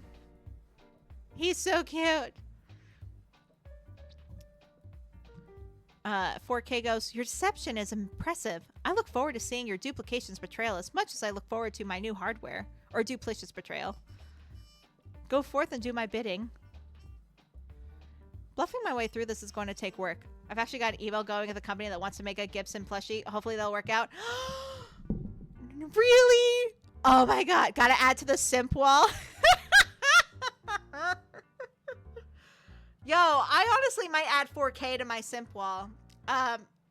Anyway, bedtime. Have fun. Of course. Have a great evening. Thank you so much for joining again. I really appreciate it. Get all the best sleep and stay safe. But yeah, low-key might add 4K to my simp wall. Also, might add, oh god, I already forgot her name. I feel so bad. Foresight. I might add Foresight to the simp wall too. I love her. I adore her. I'm really having fun with this game. Gibson is a cutie patootie. I would love a Gibson plush, actually. Or, like, stickers. Just to put all over my phone case or something. If I get a plushie, though, do you think my cats will get jealous? They've never seen a cat plushie. I've never brought a cat plushie home. Except for, like, the Squishmallows. But those are circles. They don't count. Feel like I were to bring a cat plushie home, my cats would not like it. They get jelly. Isn't that right, Lulu?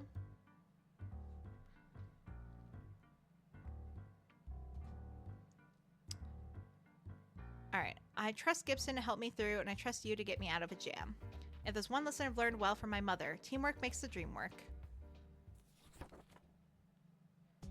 After Gibson spends a day faking my credentials, I arrange a ride to the Mega Meta Money Mining Facility, which is, kind of enormous, like ridiculously so considering it's just a bunch of computers in a box. It's a gigantic building, complete with smokestacks and weird metal tubing and all sorts of crap sticking out of it. Panda Bear to Fancy Feast, come in, over. Reading you loud and clear, Panda Bear, Gibson replies. Okay, so the fuck is this place? It's massive. I was figuring we were gonna visit some dude in an apartment with a couple desktop PCs or something. Oh, Penny. Mining facility has thousands and thousands of computers in it, Penny. They take up space. This one's built into a previously abandoned chemical plant. Mega Meta Money bought the place cheap and renovated it. Offices, control rooms, and huge open surfaces to run thousands of computers in. All sorts of stuff. Great. Techie junk I know next to nothing about. As an investor, you don't need to know how anything works. All you want is your bottom line, yeah? Asked Gibson. And I can poke and prod and dig into things they may not want to tell me because I don't know what I should and shouldn't ask. Exactly, goes Gibson. And if I need any specific intel for the heist, I'll poke you on comms. You and I, the perfect team. Let's do this.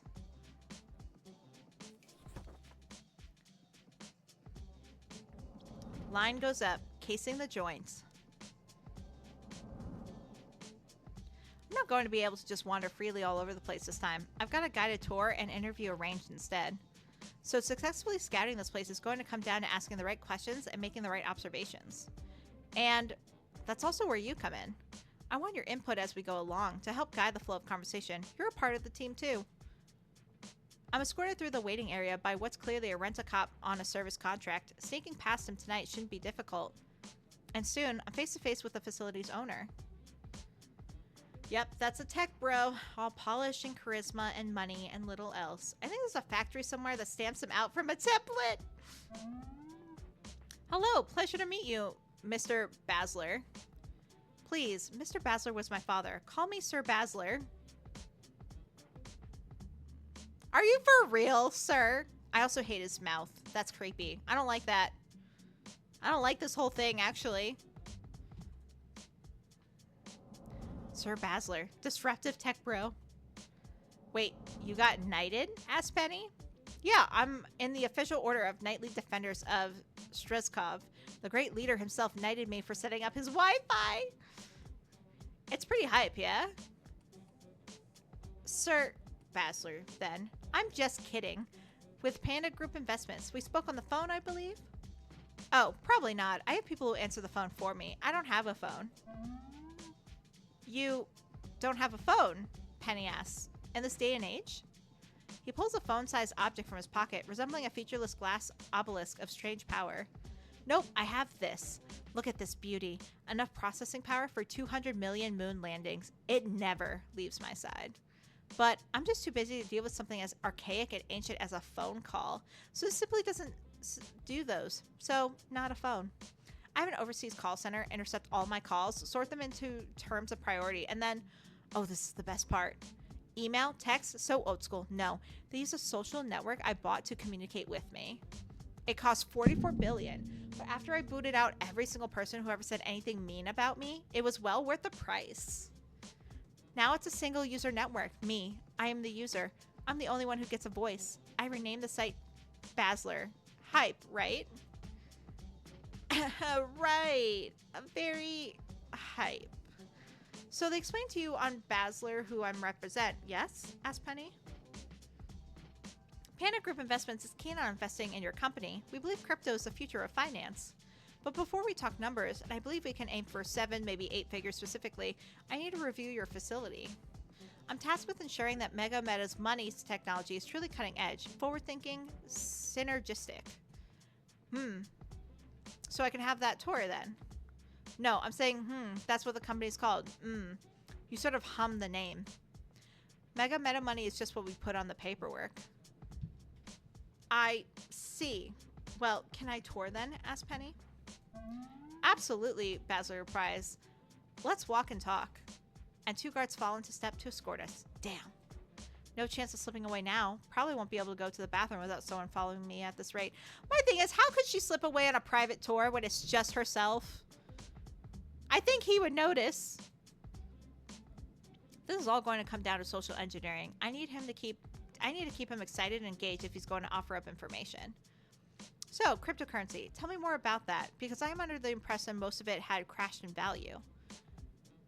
Basler responds, buy the dip and hold. Always buy the dip. Sure, we lost some value, but that's because the paper hand wannabes got out. The true visionaries like myself, we never left. We're still here. Crypto's coming back in a big way, and I'm doing my part to push it to the moon. Another year or 2, and we'll be back to the highs we reached before. We'll be the official currency of entire nations. Just wait and see. So, you have faith then? Asked Penny.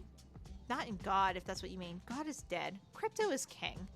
But the facility isn't all crypto mining. It scales and flexes to meet the needs of ever-shifting tech market.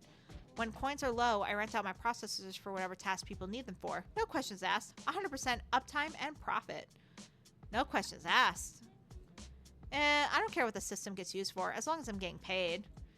Facial recognition, deepfakes, surveillance, whatever. It's all good. And encrypted to ensure anonymity and privacy. Meaning, has become an all-in-one platform as a service for the sort of people who were crypto early adopters. Yikes.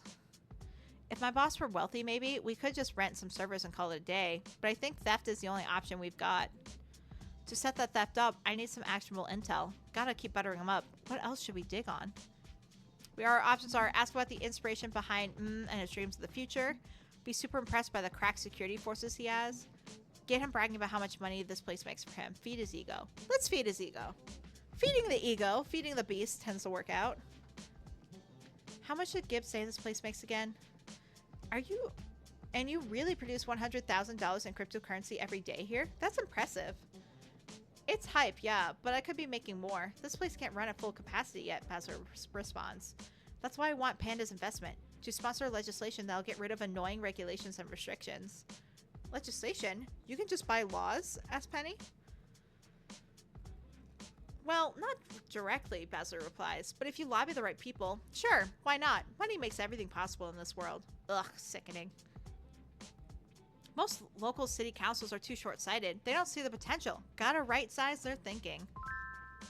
Intel gathered. I mean, I've always used tech for purposes it wasn't designed for.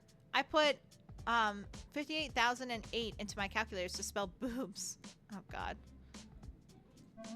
So, you're into boobs? Asked Penny. What a question. Why are we talking about boobs? No, the point is doing unexpected things with tech. When you write 58008, you're encrypting text with numbers. Other kids used it for homework, while I was thinking, how do I have money with numbers and encryption? And the solution? Take a bunch of gamer video cards, turn them into money printers instead. I'm a genius. Okay, so he likes to talk. Good for me. Although I am both excited and directed at delivering what I need to know. So Panda's interested in sponsoring our expansion? Absolutely, Penny replies. I'll admit, I don't know much about the sector, but our analysts and marketing executives feel it's a good fit for us. I don't really need to know how it all works. I just need to know that we'll get a return on our investment. Exactly. And with your capital, I can turn that around into a massive wall of money. You'll be drowning in Lambos and mansions in no time. The key is funding political campaigns. I lobby for more and more access to power. Electrical power or political power? Asked Penny. Yes! Got 3 city power grids feeding into us. This facility is right on the edge of them, drains power from 3 towns. One even offers free taxpayer-provided power for low-income communities. Ha! Fucking rubes. We don't have to pay a dime. Just take it all. You drain electricity from them? And contribute to the right campaigns to ensure we're able to keep doing so, says Basler. We count as a small business because all our money is tied up in crypto.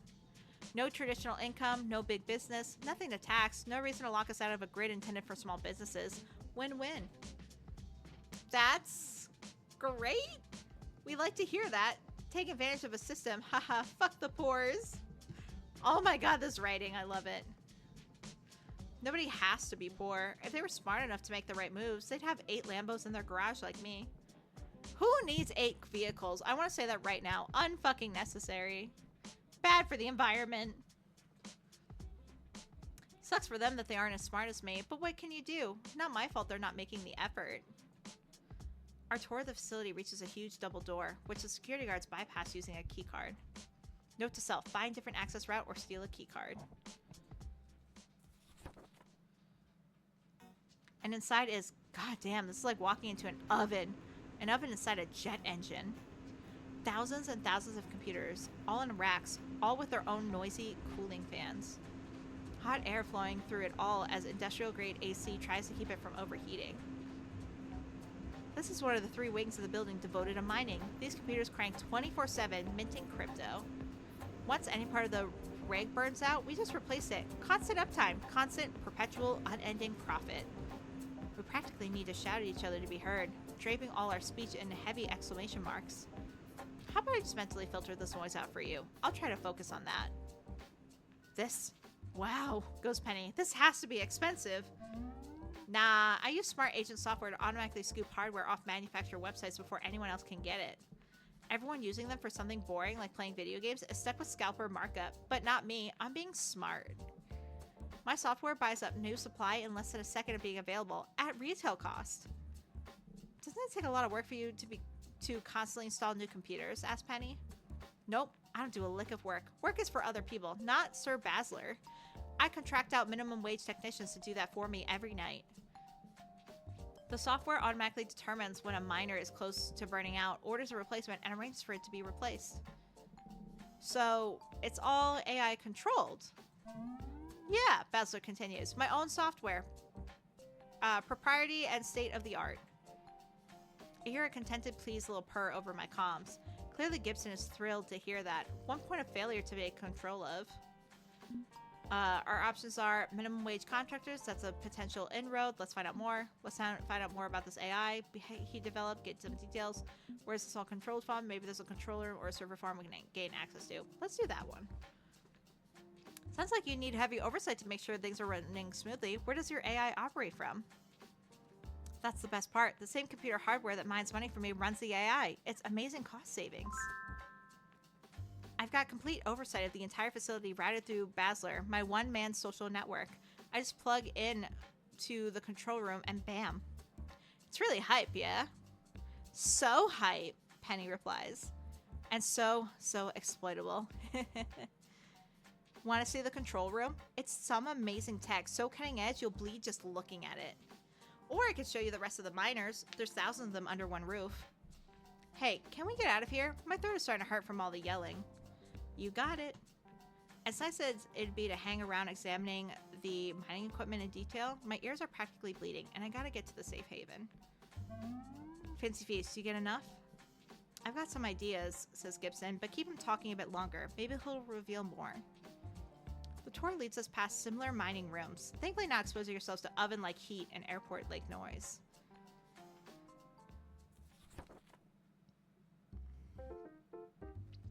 Until we arrive at Sir Basler's private office, which is very task-focused, banks of monitors and systems sound isolated from the factory floor. That's a lot of fucking monitors, holy shit. He grins as he flips a monitor around, revealing a minibar just for his own use. Hey, want some Coke? I was literally just thinking, I was like, the soda, right? I hope he's not asking us to do drugs. Oh, definitely. I mean, cocaine is so 80s. It's all about nootropics and enriched liquid meal replacements now. With energy drink in hand, he takes his not a phone and docks it in a cradle, lighting up several monitors with live performance charts. After making some cursory checks to ensure the facility is still ticking along, he turns back to resume our chat. So what do you think, Amazing stuff, right? Just the kind of tech Panda should be investing in. I'm always expanding, always increasing value, growing forever. There's no ceiling on this. The line only goes up. We're taking this to the moon. It's all very impressive, yes, Penny replies. But I have one concern before we start cutting checks in your name. Where's the innovation? Excuse me? Asked Basler. You have to make your target a little angry. It's how you provoke a reaction. This facility isn't unlike other crypto mining facilities across the world. More automated, more efficient, but still the same pattern. You're even shoring up against dips by renting your farm out for other purposes. I'd say it's clever, but that's also pretty standard now. It'd grease the wheels on this investment if we knew you had a long-term plans, ones unique to your industry. Oh, you want the secret sauce, huh? This is all pretty bland, yeah. I want the spice. The spice must flow, goes Penny. Well, okay. Only because you and we've got this bond. We've got this understanding. Stop minting one single type of coin. We mint everything. And notably, we mint new coins we generate ourselves. The AI that I've developed automatically generates new blockchains, new types of coins. Hypes them up through sponsored deals, sock puppets, spoofed accounts, pushes them right to the moon. And then cashes it all out. Everyone else has the rug pulled out from under them, but who cares? It's all automated. We algorithmically generate cool coins and NFT projects based on trending topics and automatically close them out.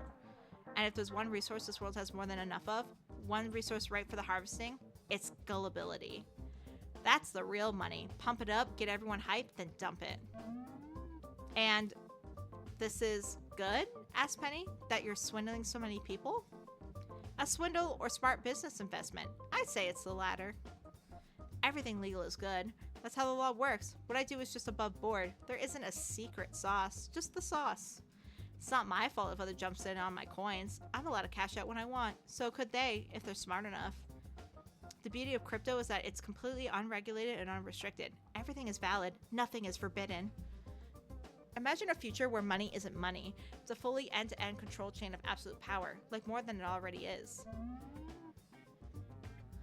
Everybody wins. Well, except for the suckers. But who cares, right? It's their own fault for not seeing the bigger picture. Haha, yeah, screw those guys. I want to throw up. I'm glad you understand. In the end, all that matters is money. The money I can bring to the Panda investment group. My metacoin minting process is one of a kind, and with your support, I can ensure the right palms are greased to keep the wheel turning. So, can I count on your support? Absolutely, says Penny. I need time to prepare the paperwork, keep everything legal and above board. I get it, I do. Everything I do is legal. I never skirt the law. It's how I stay in operation, Basler responds. Take your time. Have your people call my people, then they'll ping me on Basler when the deal's done. See you around. If you'll excuse me, I've got a supermodel to do. As if to emphasize his point, the guards stand at the ready to escort me from the facility. Understood. Have a nice day, Mr. Basler. Sir Basler, please.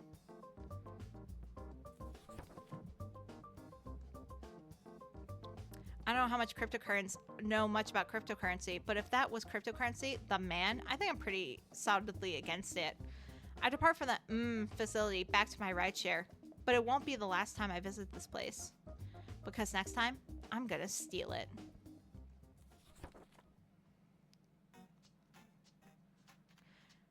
"4K goes, I did not think it possible, but I may have more hatred for that human than I have for the rest of humanity. This disappoints me. I had thought myself very egalitarian in my universal loathing. If not for my computing requirements, I would be tempted to suggest the planting of explosives to annihilate his hopes and dreams." Yeah, let's focus on getting you what you need before doing a terrorism or two, says Penny. One thing at a time. And to make your dream a reality, let me present your true henchman of the day. Gibson, Shadowlord Hellclaw, Larceny. Cats are ooh kawaii, goes 4K. Hey, I'm not cute, goes Gibson. I hate how adorable you are. Hate! I've come up with not one, not two, but 3 possible plans to pick from, says Gibson. Underneath all this fluff and fur is the mind of a genius. I will now reveal the plan. Behold my genius. Behold, did I say? And behold my amazing chalkboard art talent as I illustrate his plan, goes Penny. No, we're using my virtual whiteboard software instead. My planning session, my rules. Aww. Oh, this is new. Planning the job.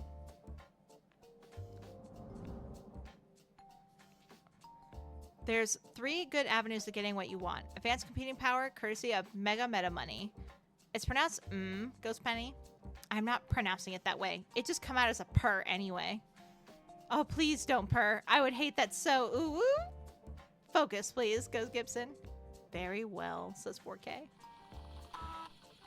Plan 1. Scam the scammers. We hijack his systems to mint new coins for our purposes.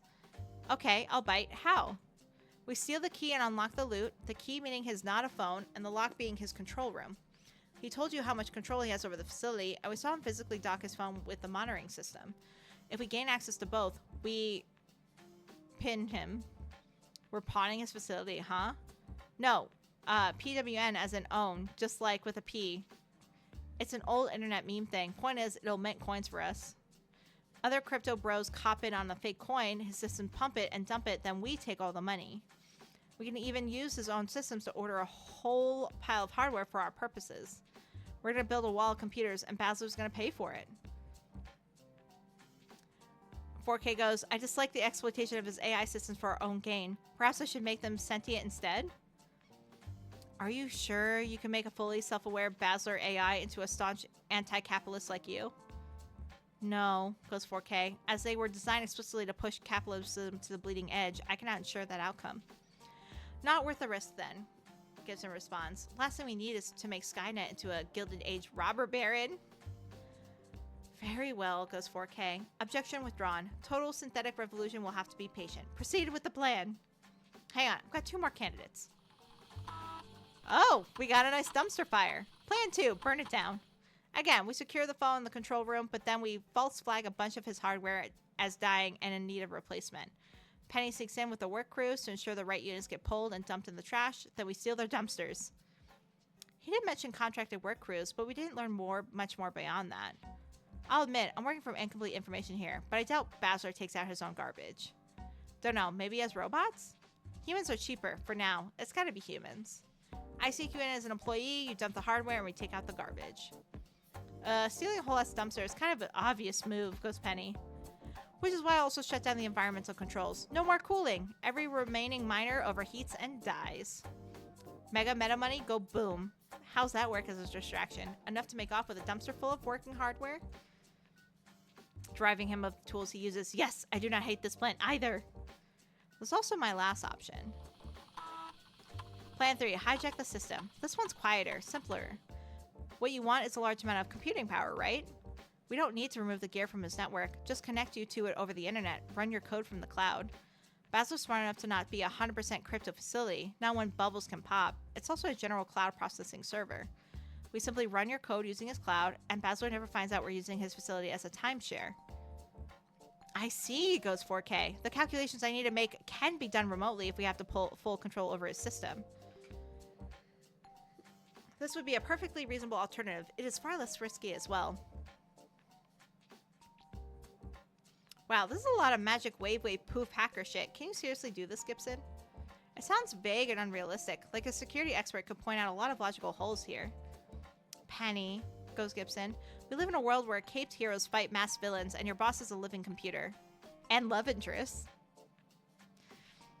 And I'm a talking cat. Realism went so far out the window that it broke each Earth orbit and is headed to Mars. Okay, point taken, goes Penny. Now, all of these plans hinge on 2 things. Getting the not a phone and getting into the facility. To do that, Penny's going to have to do something. Breaking, entering, and sneaking about. No problem. Gibbs the tech master, but I'm the master thief. I can do that. Okay, so boss, which plan do you prefer? 4K goes, I would like my minions' input on this, as she will be performing any break and entering related tasks. Which scheme do you hate the least? I'd say, scam the scammers with fake coins, burn it down, or hijack the system. I'd say... Ooh, I'm between 1 and 2.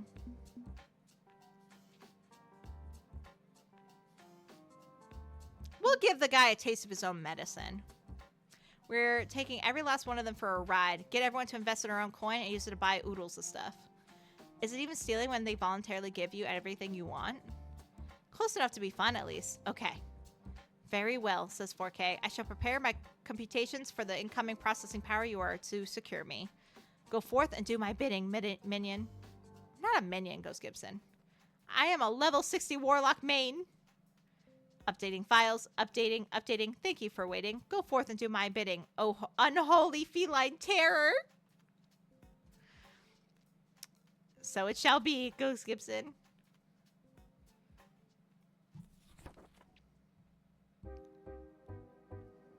Line goes up, the heist.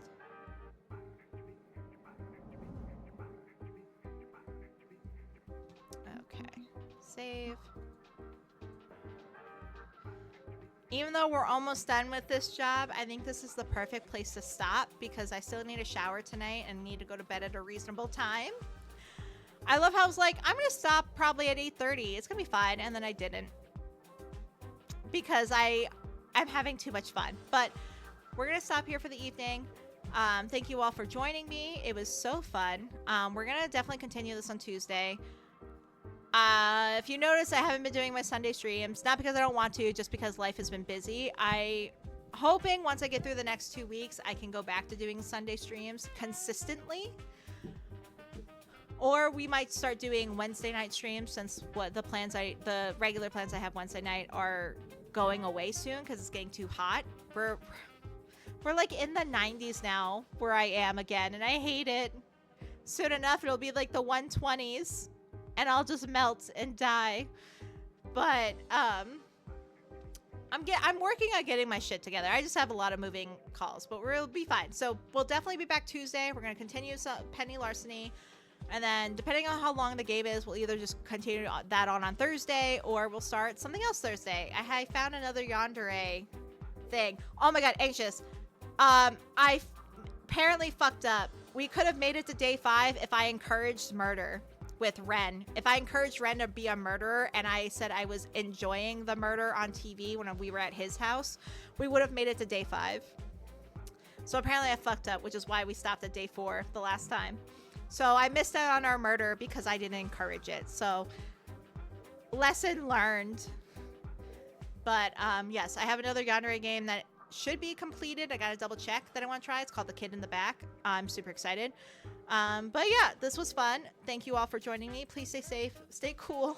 I know it's still like winter-esque early spring for people. It's practically summer here where I am. Stay cool, stay safe, stay healthy. And I'm not gonna raid out just because I really gotta go get my shit together for the evening. But until next time, bye.